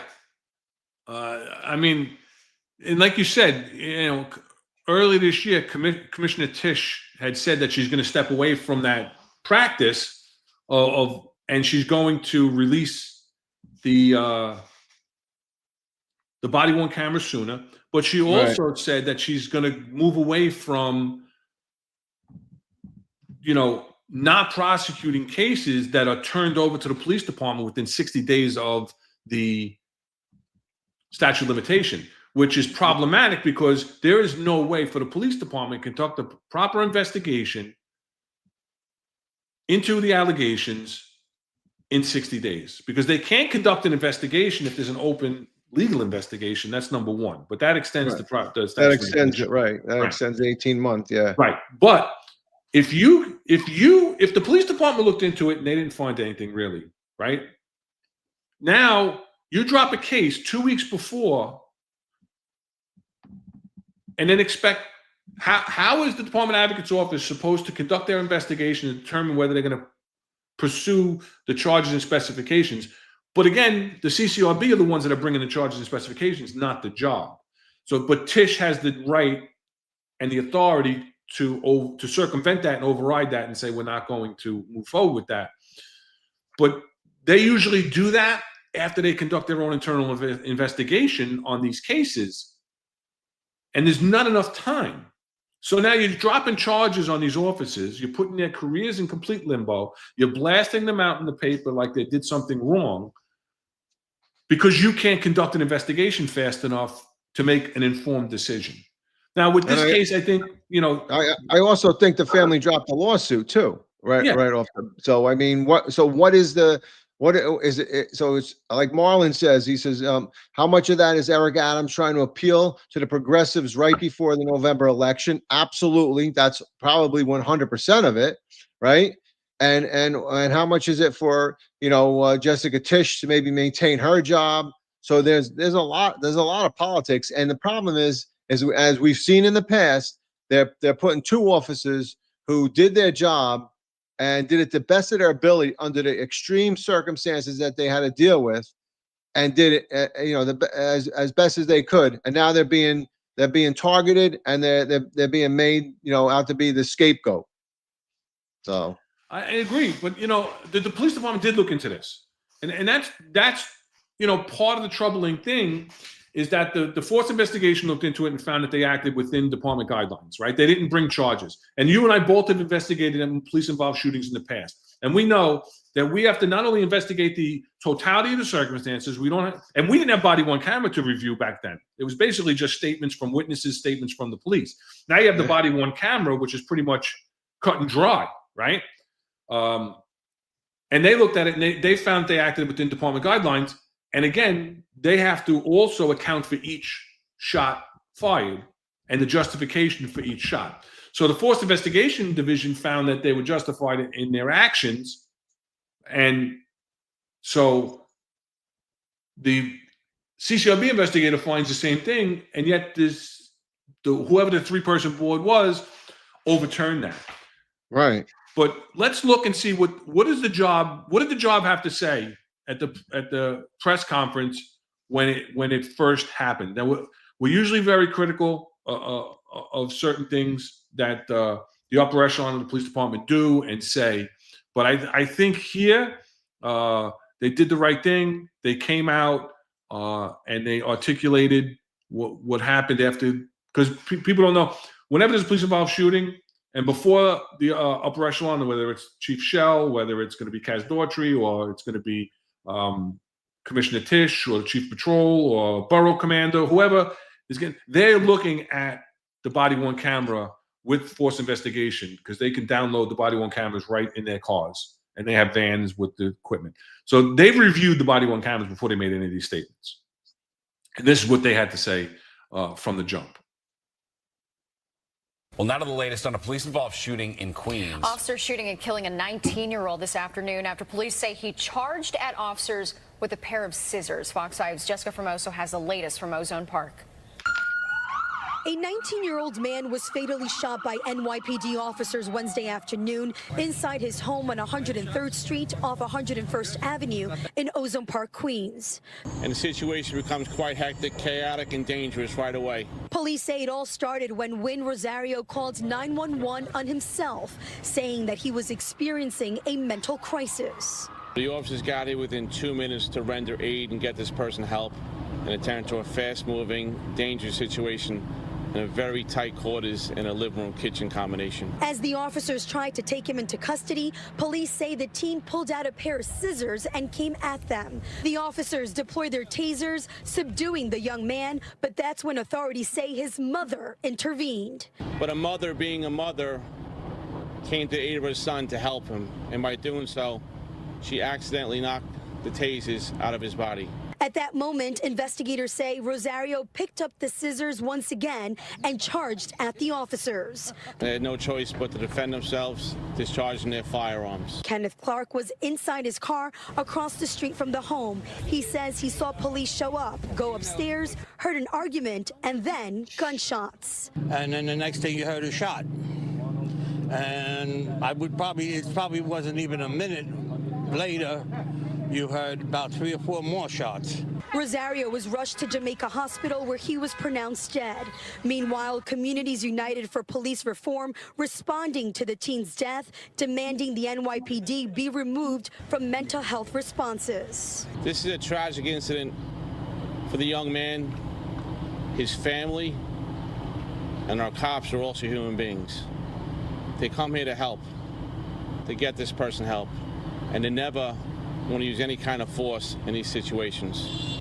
It's unclear how many shots were fired. We are told that the whole incident was captured on the officer's body cam. That video now being reviewed by the department. In Ozone Park, Queens, I'm Jessica Formoso, Fox 5 News. So there you go. So everybody that's investigated this has found that the officers acted within department guidelines.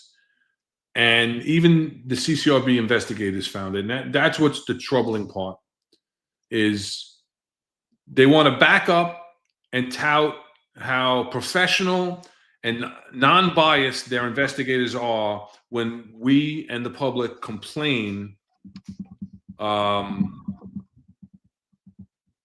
they're overzealous, that the CCRB is overzealous and biased against the police department. And here, they're not saying that. They're looking at the case, and again, who are the three? I don't know who the three are. And they are saying that, no, we're going to find that they used excessive force, and we're going to prefer charges against them. I think it's a very difficult decision for the police commissioner to make. No, I don't think so. No, I'm just saying in general. I'm saying in general. I think in general, it's a very difficult position to be in. You don't want to always just back your cops and say, I'm not going to do it. But what I'm saying in this case is you have the body-worn camera. You have your investigative entities in the police department that have already looked at it. Obviously, Tish James is not, jumped on the quote-unquote bandwagon to prosecute or pursue any type of investigation or grand jury against these officers. Neither has the Queens County District Attorney. I think in this case, as Erica said, I called you Erica because you got called Erica today on your show. Eric says, Eric Dim, Jessica Tish could make a strong statement with an immediate dismissal of this case. It's the only sensible response. I'm going to agree. And I'm not always in agreement. As we know, Eric says we disagree more than we agree, which I don't agree with that statement either. So I'll disagree with him there. But I agree that with everything that I've seen and everything that I've read on this case, and I looked at both officers' body-worn cameras from start to finish, and I haven't seen any interviews or anything like that, but the Force Investigation Division did. So you have all these investigative bodies that have already looked into it, and the CCRB even looked into it, but then they were overturned by their governing body of their board. I think this is one of those cases that it's not difficult for her to step up. What are your thoughts on that? And then I'm going to get into you brought up Joe Fox. I just want to bring up one thing that was in a Hellgate article. But go ahead. Well, I just want to address one comment there. I think it was Michael M. And he talked about Rob. Because I always thought the unsub finding was BS. They were either guilty or not guilty. I agree. I think that unsub was just a thing that they could throw in there because it still stays on your record. So it either should be substantiated or exonerated or not guilty. So that's the first thing, and I agree. I agree with that. And I've done internal investigations into unsub something is a BS response. But I think Jessica Tish needs just 1 second, Rob. Let's not forget that CCRB changed the verbiage of unsubstantiated. There's no more unsubstantiated because unsubstantiated sounds too favorable for the police officer, right? Unable to disprove the allegation. That's ridiculous. Yeah.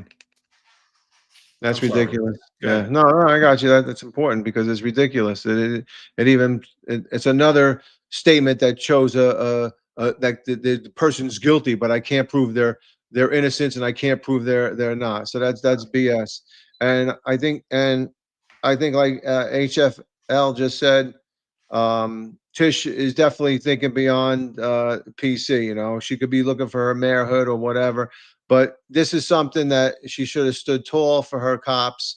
I mean, the press conference, I don't always agree with, Chief John Schell, but he defended his police officers. We saw the video now. We know that they did what they had to do in a, like I said earlier, very difficult condition. So position, and they took care of business. Unfortunately, it ended up tragically for the family, and that's understandable. But this is a time where Jessica Tish I'm not saying for every CCRB that gets overruled or for every CCRB that's sent over to her, but this is something that she needs to look at and say, this is a case where I can stand up and I'm not, whatever, I can fight any pushback that I get. And that's what she needs to do. She needs to defend her police officers right now. If she doesn't, it's just, it doesn't look, I mean, it's not a good look for a police commissioner to accept a finding that's literally been investigated by multiple investigative units, and especially a CCRB investigators who are, young investigators, find them not guilty, and then because the board has political influence and somebody whispering in their ear, that they end up changing the decision. So that's my thought on that. Yeah, and I agree. And I was reading. We're gonna get into the finest unfiltered website in a couple of minutes. But I was reading an article that Eric Dim wrote in regards to this and CCRB, and he talks about how weaponized and everything that overzealous that the CCRB is, and then you have a left-leaning publication called Hellgate, New York, right? And in response to some statistics that come out that Joe Fox and one other board member have overturned the substantiated recommendation of their investigators more often than the statistical norm of 10%. So they title it, How Two Rogue CCRB Members Made a Police Misconduct Complaint Disappear. I feel like the CCRB is covering police officers' tracks and making sure they don't get in trouble or they just receive slaps on the wrist. Now, I don't know that anybody can say that the CCRB is working on the side of the police, and they talk about those two board members are Joe Fox, who was appointed to the board by the NYPD, so one of the three designees by the police commissioner, right? And Pat Smith, who's a mayoral appointee, right? And a former New York Post columnist, right? Who has been on the crusade to discourage people from filing misconduct complaints against the police. I've never seen that crusade. I've never seen anybody crusade not to make complaints. The only crusades I've ever seen are people crusading to make complaints against the police, right? Why the board panel has historically reversed about 10% of the cases where investigators found evidence of police misconduct. Recent panels led by Smith and Fox have been flipping between 40 and 50% of the substantiated charges presented to them, effectively making more than 100 instances of alleged police misconduct disappear. Now, if that's not biased journalism, just making them disappear, not bringing. Well, you're allowed to vote on them, right? So they voted on them. It has to be a They're right, and they're going to take their perspective, their experience. Joe Fox is probably 40 years of police experience. A 3-star chief. Let's look at it and say he knows a lot about the police department. And if the other appointees, he's a journalist with experience, is reported on things. So if all of those factors, and they look at a case and they want to overturn it, okay. The difference with this case is we see the video. We have our own experience, and if Joe Fox and that other individual probably on that three panel team, they would have overturned that one. They would have substantiated that one and rubber stamped it as, yes, we agree that these people, the officers, should be exonerated. They act within department guidelines. But I don't want to be a conspiracy theorist, but maybe that case was presented when Joe Fox and the other individual wasn't available. Right. And then it was like an easy thing to overturn. I mean, that's where you need a little bit more of transparency. You talk about transparency. What about transparency within the CCRB? Who was on that board? Why isn't every board member voting? Let's see. And how is it picked? What's the rotation? Do they wait when Joe Fox and is not on the board to vote to put this case forward? I mean, there's a lot of things that need to be discussed and a lot of transparency. They want transparency within the police department. Give us a little transparency within CCRB. Think about it. When John and Eric go on those audios with CCRB, and they always get angry. Sometimes they didn't answer their questions. I mean, I think probably one should be coming up soon, but I think a lot more people should go on that stream and watch them do the CCRB board. Yeah, no, I agree with you 100%. Class of 8311, thank you very much. $9.99 to the podcast. He's got to go have his meal. Going 63. Great show tonight, guys. Thank you. Sorry I didn't pop it up. Thank you very much. I appreciate it. What do you got there? Diet Coke? Oh, I didn't get my other prop. One sec. Uh-oh. Come on, man. Everybody's counting on you. Sorry. And it's There Whistler. You brought that up. Now I got to buy them when I go to the store. Well, a lot of times they're on sale. So, I mean, come on. But thank you very much, H311. Appreciate you following and being a part of the Finest Unfiltered family with the getting involved in the chats, not only on our show, but the other shows as well. So we appreciate your participation. Listen, we're 2 hours and 6 minutes into the show. There was some other stuff we wanted to get into. You want to just get into Ask the Executive, and then I got to do the go over the website, or you want to talk about anything else? I just want to bring one thing up. I know that Eric Dim had put out a video, and he talked about situational awareness. And we just saw an off-duty police officer I don't know if it's today or yesterday, got pushed onto the tracks on a subway station. I just want to make Eric brought it up very good. He says that, like, if you're at a parking lot, you open your door, make sure your back's to the door, look around you, don't be afraid to walk around the car. I mean, years ago, and I hope they still teach it. Remember, they would teach you, and we've spoken about it before. You sit in a restaurant, don't take the first table, especially if you're working. Get the table in the back so you can see who's coming and going. And it was funny because I took my daughter to Cava the other day to get a salad, and there was a Manatee County sheriff sitting in there, and he was all the way in the back. His back was to the wall, and as soon as everybody came in the door, he looked up. He was total situational awareness. And I think that also extends into, like I've said before, when you're off duty, right? I've said it before, always look who's behind you, who's around you. You want to get your 360. And if you're wearing headphones, then you're in a place where there's a lot of people, take one out, man. Listen, use all your senses. So that's what I got to say. And Eric did a great job. Go on the finestunfiltered.com, right? And you can review some of Eric's, what he wrote, and also follow him on Instagram and Twitter, because he did a really excellent video on that. Yeah. No, I agree. And it's not, listen, there's been several, right? There was another one, an officer was robbed by a guy in a moped in the Bronx last week also.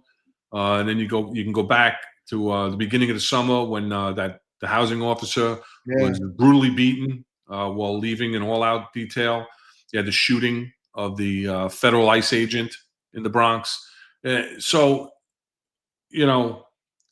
crime is prevalent, right? Even though crime is down. Crime is down, but it happens to be a lot of off-duty officers seem to be becoming the victims of crime, and I don't know that it's happening more, if it's just being projected more.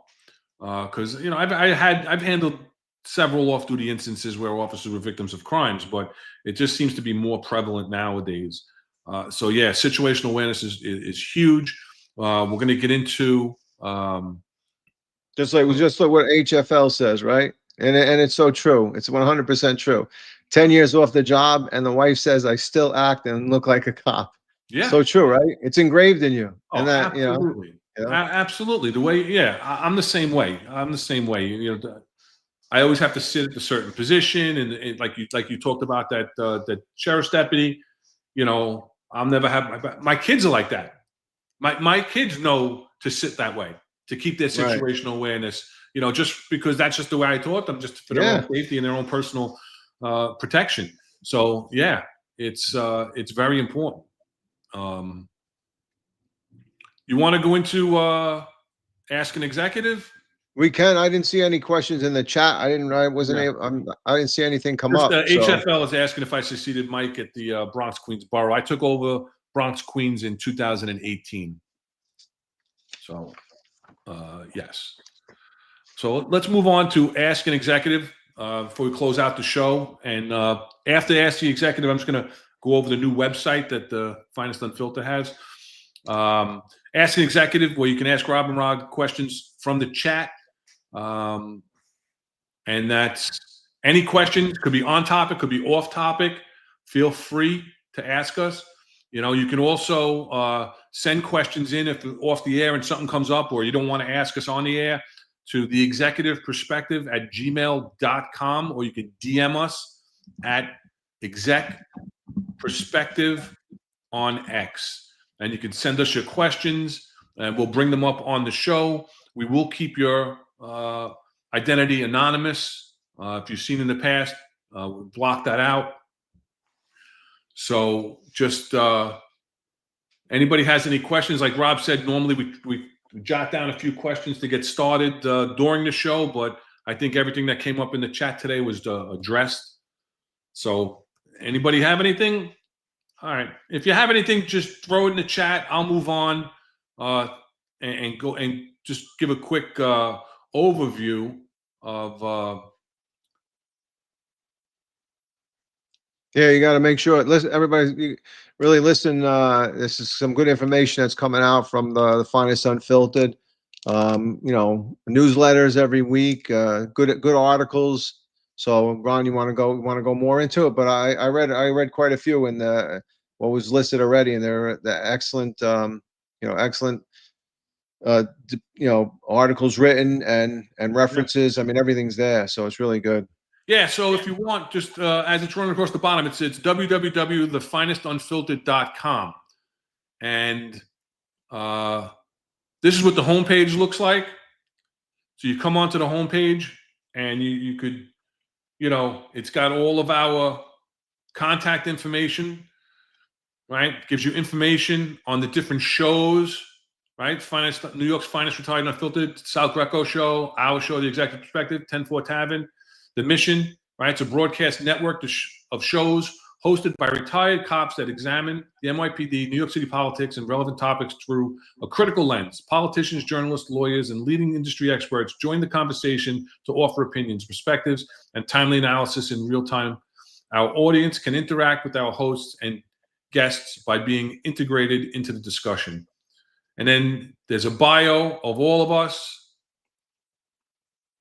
You could become a sponsor by contacting us through the contact, right? You can donate to us if you want to donate to the network, and then subscribe. On the bottom of each page, you can enter your email address and you could subscribe to the newsletter, right? So when you look at the show descriptions, each show description comes up, right?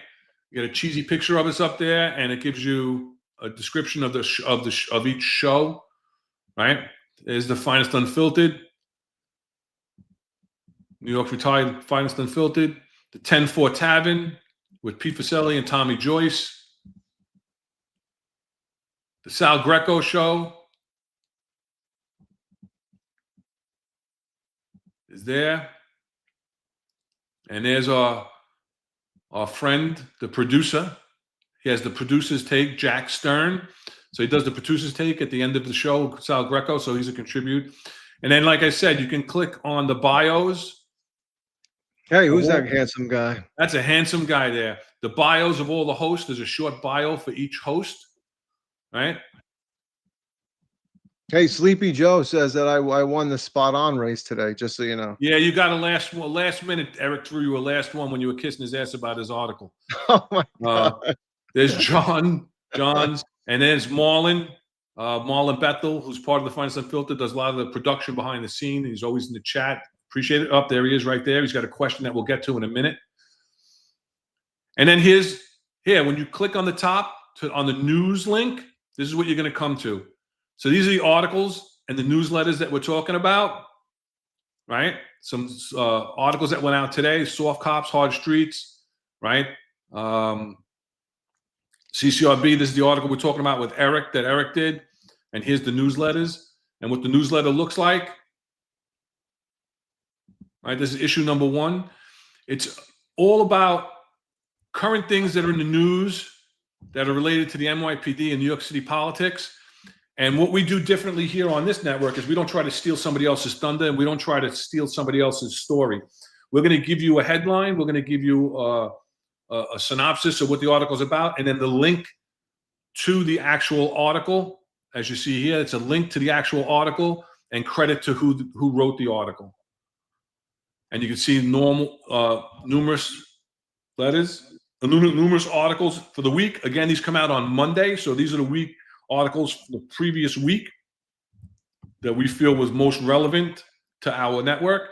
Then it has all the shows in Rewind. There'll be one embedded right there, which is the Penn Station Rendezvous from last week, from New York's finest retired and unfiltered podcast, and then a show description and a quick link to all the other shows that went on during the week prior. Then it ends off with the newsletter ends off with the week's Comstats. So that's good. Yeah, a lot of information there, a lot right? of good information. We got some good questions in the chat. So all right, great. We'll get to them. And so that's, again, it's scrolling on the bottom, www.thefinestunfiltered.com. And again, scroll down to the bottom of any of the pages, enter your email address. You'll get a confirmation email back to make sure. Click on the confirmation, and then you'll be subscribed. Again, that's only subscribing to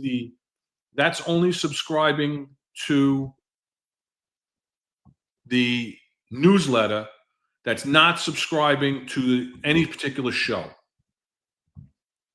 All right. So now let's get over, and I'll go back to some of the questions. Yes, I think there's your last minute spot on from Eric. I'm over the top. There's no way you can make it back. So I can make it back if I give a good answer. Eric can jump in and then we can tie it up. All right, we'll see. I think you're out.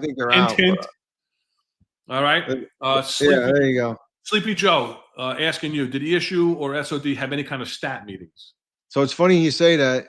When I first got there wasn't anything, and Chief Charlie Camadana tried to initiate one. So I as the XO had to bring over my book with all my statistics on jobs and the weaponry and everything else, anything personnel, anything. So I brought over, and I brought a staff with me. I brought my administrative lieutenant. I brought the special ops lieutenant. We brought everybody over, and he got so mad at me. He goes, "I wanted you to give me the presentation. I didn't want all these other people." So after that, it kind of stopped. It was kind of ridiculous, but yeah. So that was for a little while. There was, but nothing downtown. Nothing like the chief of department or a ComStat or anything else.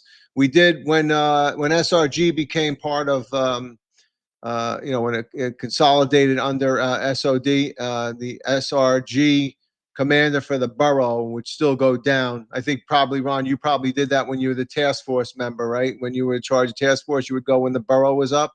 Yep. So we did do that. So. All right, great. What are your thoughts from Neil S?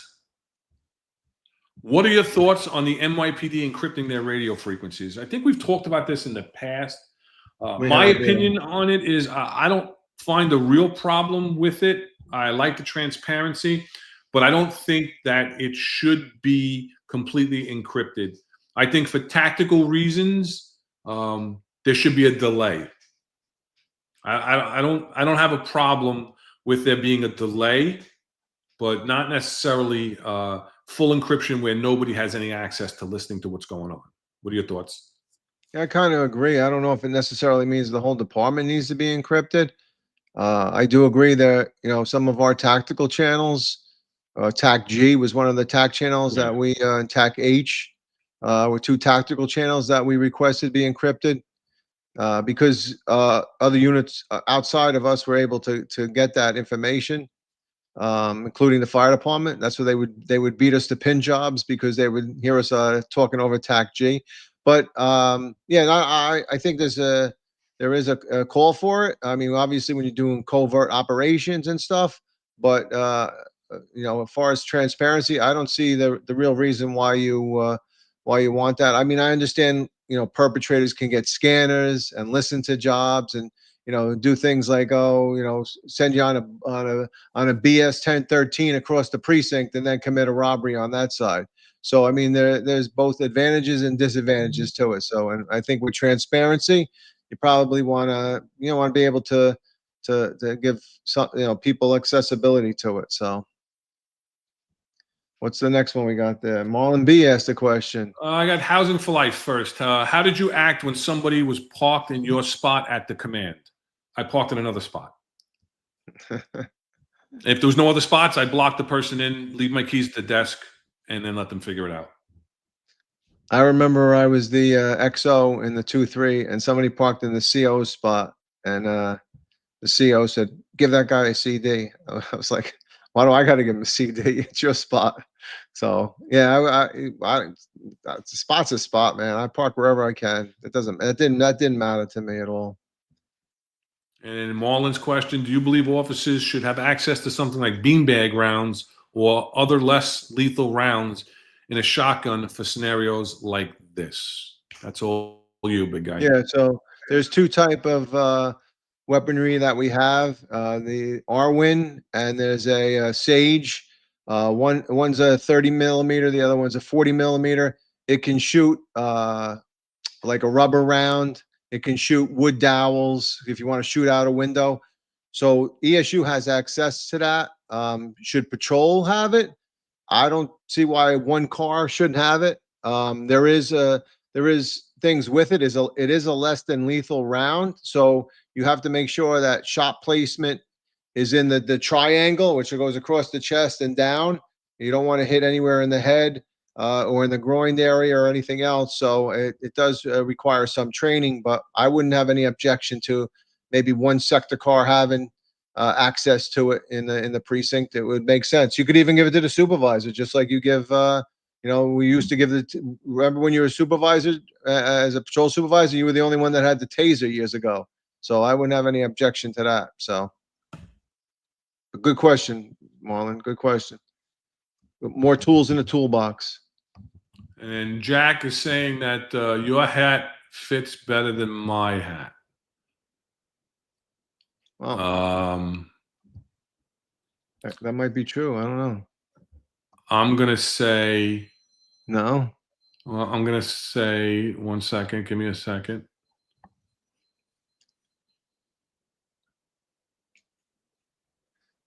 I thought that was my Chiefs hat. My family bought for me when I got promoted. So they got the right. Maybe they thought I had a bigger head, so it fit better. 1 second. I'm gonna say that Jack shouldn't be talking about pictures on the website.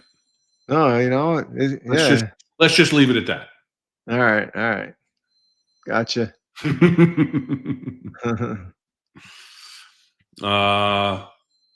Scrambled eggs. Yep, you had the scrambled eggs, my friend. Yeah.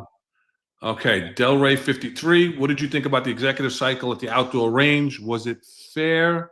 Was it a fair perk to get an early dismissal because of a higher rank? Shouldn't the higher ranks have to go through the same training? You want to answer that? I'll answer it. You want? Go ahead. Well, I guess when you look at it from the perspective of a police officer, no, it's not fair. And an executive should probably go through the same training, although the executive isn't really doing the same type police work, but you could at any given time, right? You could be involved, you could be driving to work and all of a sudden jump out and have to take care of police action. So when you're in that position, it seems like a decent perk. There were times where I actually finished the executive cycle and I didn't go home. I went back to command and had to do things. So the perk was that you were able to get it out of the way. But yeah, I mean, if I think there should be better training. I think absolutely more people should, at the outdoor range do more tactics and everything else. And if they did that, then I wouldn't have an issue with that. But so yeah, I think Delray 53, you're on, brother. I think that they should go through the same training. And it also helps for them to explain if somebody has a question about that training later on too. So when you're in the position, it's a perk, right? So it's like, hey, it's a perk you get and you use it. But when you put it in that perspective, you're absolutely right. They should have to go through the whole thing. Abed, Abed. 999. Thank you, Abed. All right. See, now you can get another bag. Is it true? Yeah. If we see it. Is it true, in addition to being receptive to cash, drugs, sex, bribery, all CCRB applicants must also have a history of 3 Class B felonies or have 7 immediate family members currently in prison? I don't know about that. But thank you very much for your input. Probably is. And always being a follower. Abed is always in the chat. Eric is saying you're the winner. I guess he's not going to give me another spot on. You're the winner. No, that's it. That's it. I think that's it. Work smarter, not harder. Should inexperienced bosses be in charge of investigative squads, or should they be brains first? Many come in without CIC course. I don't know how you come in without a CIC course. It should be a prerequisite. I'm sure that they go into the CIC course, which is the criminal investigation course for detectives. No, we are on this network and on this show, and I'll speak for the whole network. We are all about merit-based promotions and merit-based assignments. So we don't think that inexperienced bosses, and I don't usually speak for anybody else, but I think I can honestly speak for everybody, including Rob here, that inexperienced bosses should not be in charge of investigative squads, that you have to earn that. You should have some type of experience, whether it was a prior detective, investigative unit, narcotics, whatever the case may be, and or you were a proactive, have a proactive enforcement history, so you can understand the inner workings of policing and earn your spot into an investigative unit.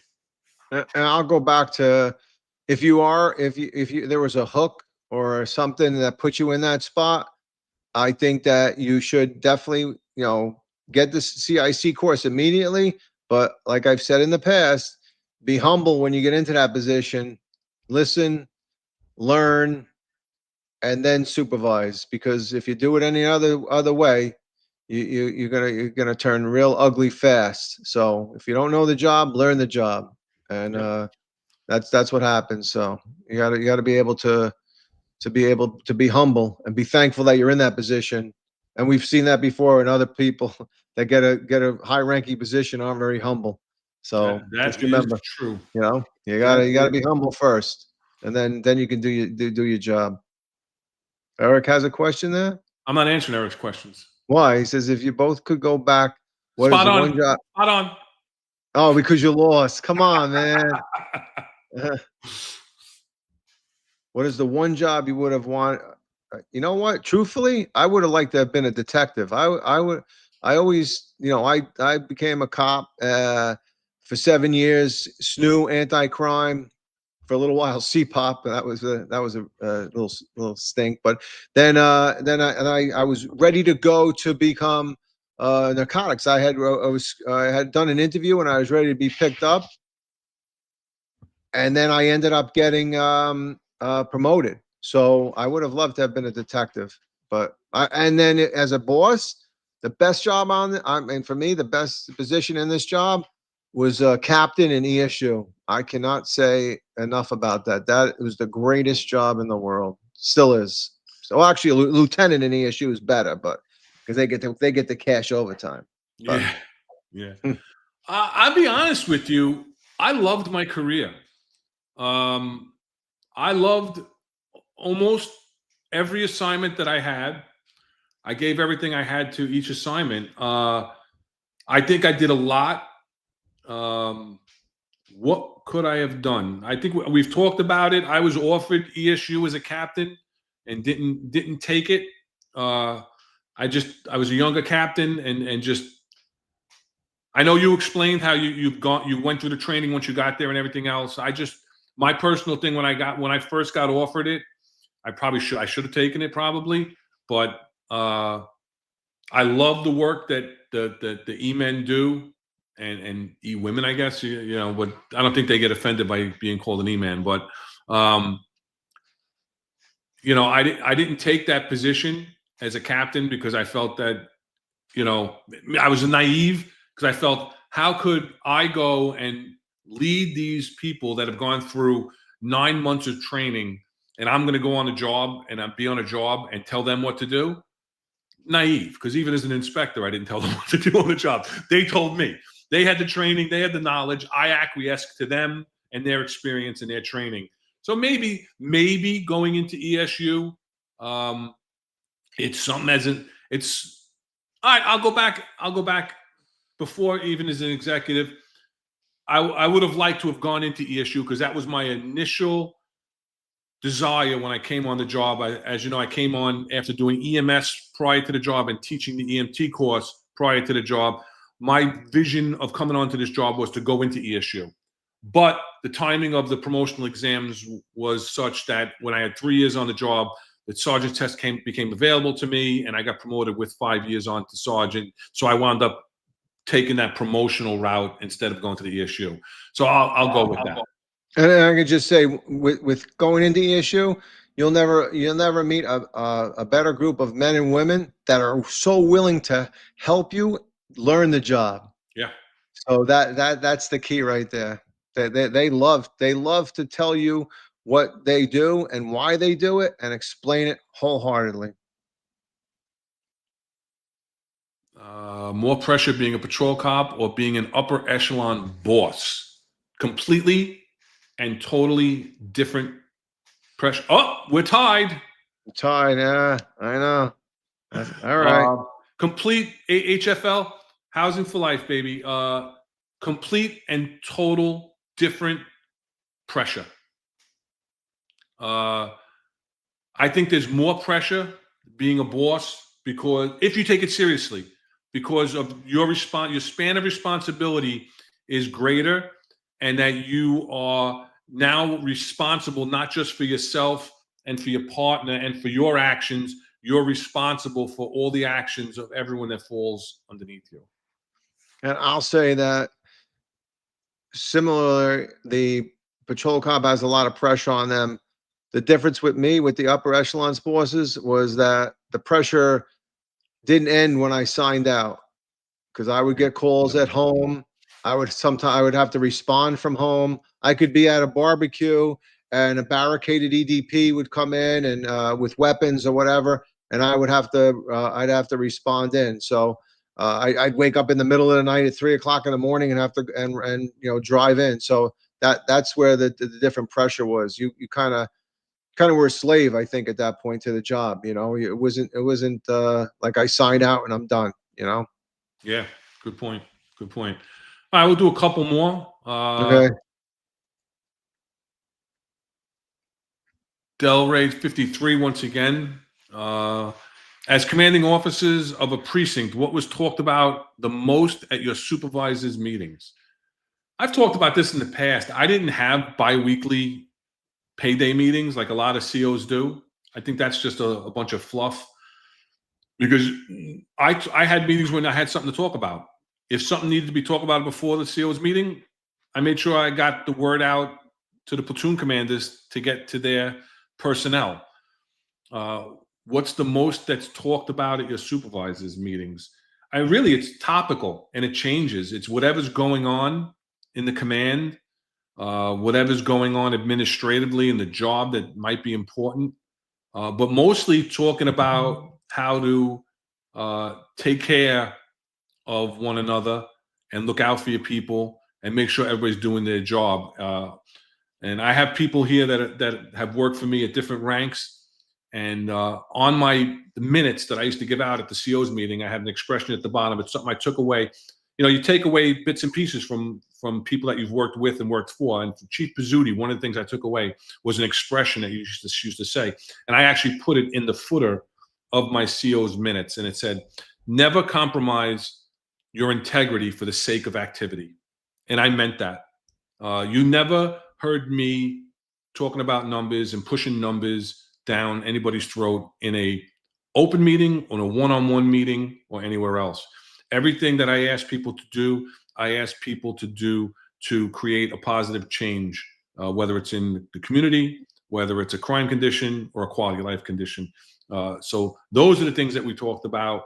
And, it wasn't about, BS numbers and BS 61s. Listen, you got to take the BS numbers. And I always encourage people, make sure you do take these reports, because we can't deploy properly to address the crimes if we don't know about them. So that was talked about a lot in the meetings. Yeah, well, we would talk about, I know when I was the XO to 2-3, and it was always, what's going right, what's going wrong, and how can we fix it? So, and then, there were other discussions for the administrative things that are going on, excusals, overtime, etc. So I was always big on overtime. I'm going to leave this one up. Oh man, come on. Hey, Eric, do the right thing, brother. One for you, Chief. Are there women in the ESU? We already know yes. What was it like supervising women in the ESU? It was the same. It was equal. I mean, the women in ESU, they passed the test, and there was nothing drummed down. They passed everything that everybody else in ESU did. They passed it 100%, and they came in, and I'll tell you, they were they were strong. I was not afraid to go through doors with them. I was not afraid to do any job they were assigned to. They were strong, and they did the job. So it doesn't matter if you're a man or a woman. ESU trains you up to the speed, and they do a great job at it, and you will excel 100% because of the training. So very, very proud to have served with the men and women of ESU. And I'll say the same thing for all interactions I've had with them. HFL, if you could just clarify, can you say what a comp stat? I'm not sure exactly what you're asking there. I'll give them 2 seconds on that, and then we'll start closing it out. We're over 2.5 hours in. All right, if he pops it up, we'll get it. Yeah. All right, so I want to thank everybody for their engagement in the show today. I think we had another productive show. Good conversation. Little banter back and forth, which is always good. Have some fun. Tomorrow, Thursday, my Pizzuti quote. Absolutely. If anybody knows me, they know that I never had a problem saying the truth and saying things, especially earlier in my career as an executive. Didn't have much of a filter. And, I wound up with more of a filter later on, but I have at Comstat defended the lack of certain activity that was useless. So I've had no problem with that, especially if I'm telling people not to do things. And I give the example of the 111 precinct when I was the CEO of the 111 precinct, and then my C summonses were high. I'm like, how am I C summon numbers? I'm questioning how am I C summon numbers so high in the 111 precinct? There's no quality of life, offenses that could justify this amount of summonses. I start looking deeper dive into the types of summonses, and they were the BS summonses, no name and address on the side of a commercial vehicle, a cab driver that didn't have his trip sheet up to date, things like that. And I put an immediate stop to it and was questioned about my low C summons numbers in Comstat, and said, I'm not going to have a picture up on the screen, which is what they used to do with the gotchas, in the 111 precinct of a bunch of people hanging out in a corner drinking beers or smoking weed at the time, which is the quality of life offenses that, nobody did see summonses, and then they throw pictures of people drinking beers everywhere in the command. Couldn't say that about the 110, but in the 111, I was never going to get a gotcha. So I was able to defend my low numbers and said I would rather have summonses that will affect a positive change, not just summonses that are numbers for numbers. Wait, let me get this straight. You, Ron, never had a problem talking in Comstock? Could you imagine? The guys used to love it. I don't understand. When I was up at the podium, they would be I'm yes, sure. yes, Ron's going to eat the clock. Because I would go up there and I would tell stories, and they would sometimes get lost, and they'd start having their own conversations, and they're like, all right, Ron, and then they'd move on to something else because, Let's take a break, and somebody else is coming up after this. Yeah. The guys would be like, give me this, like keep going. They'd love it. They'd be high-fiving, especially the guy that was third in the rundown, because we may not even get to you now, Yeah. But, all right. Thank you again, everybody, for the chat. We appreciate it. And again, if you have any other questions, the contact information is scrolling across the bottom. It's theexecutiveperspective@gmail.com, or you can follow us and DM us at Exec Perspective on X. So tomorrow, I started saying tomorrow at 13:05, you have the Sal Greco show. And tomorrow he's going to be talking about off-duty instances, cops getting assaulted, and a few other things like the protests. And he's going to be talking about,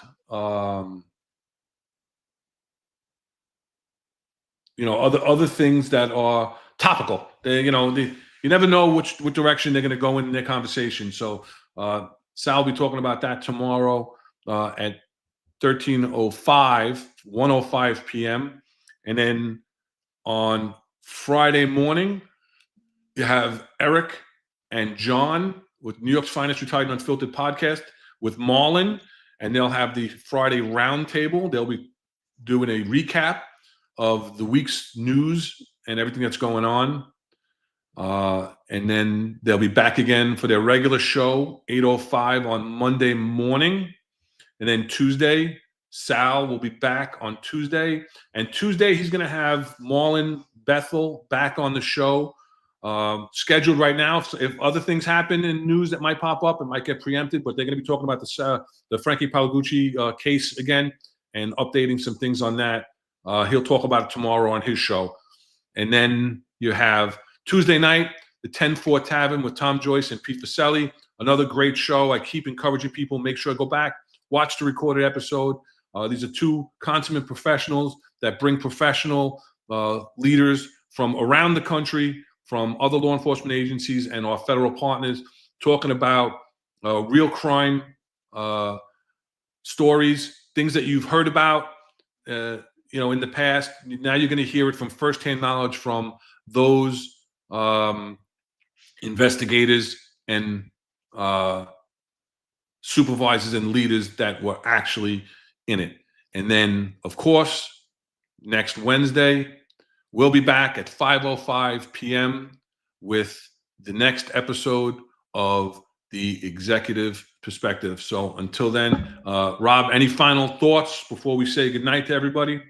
Just everybody be safe. Watch your back, take care of yourselves. Stay safe. All right. Stay safe, everybody. Take care now.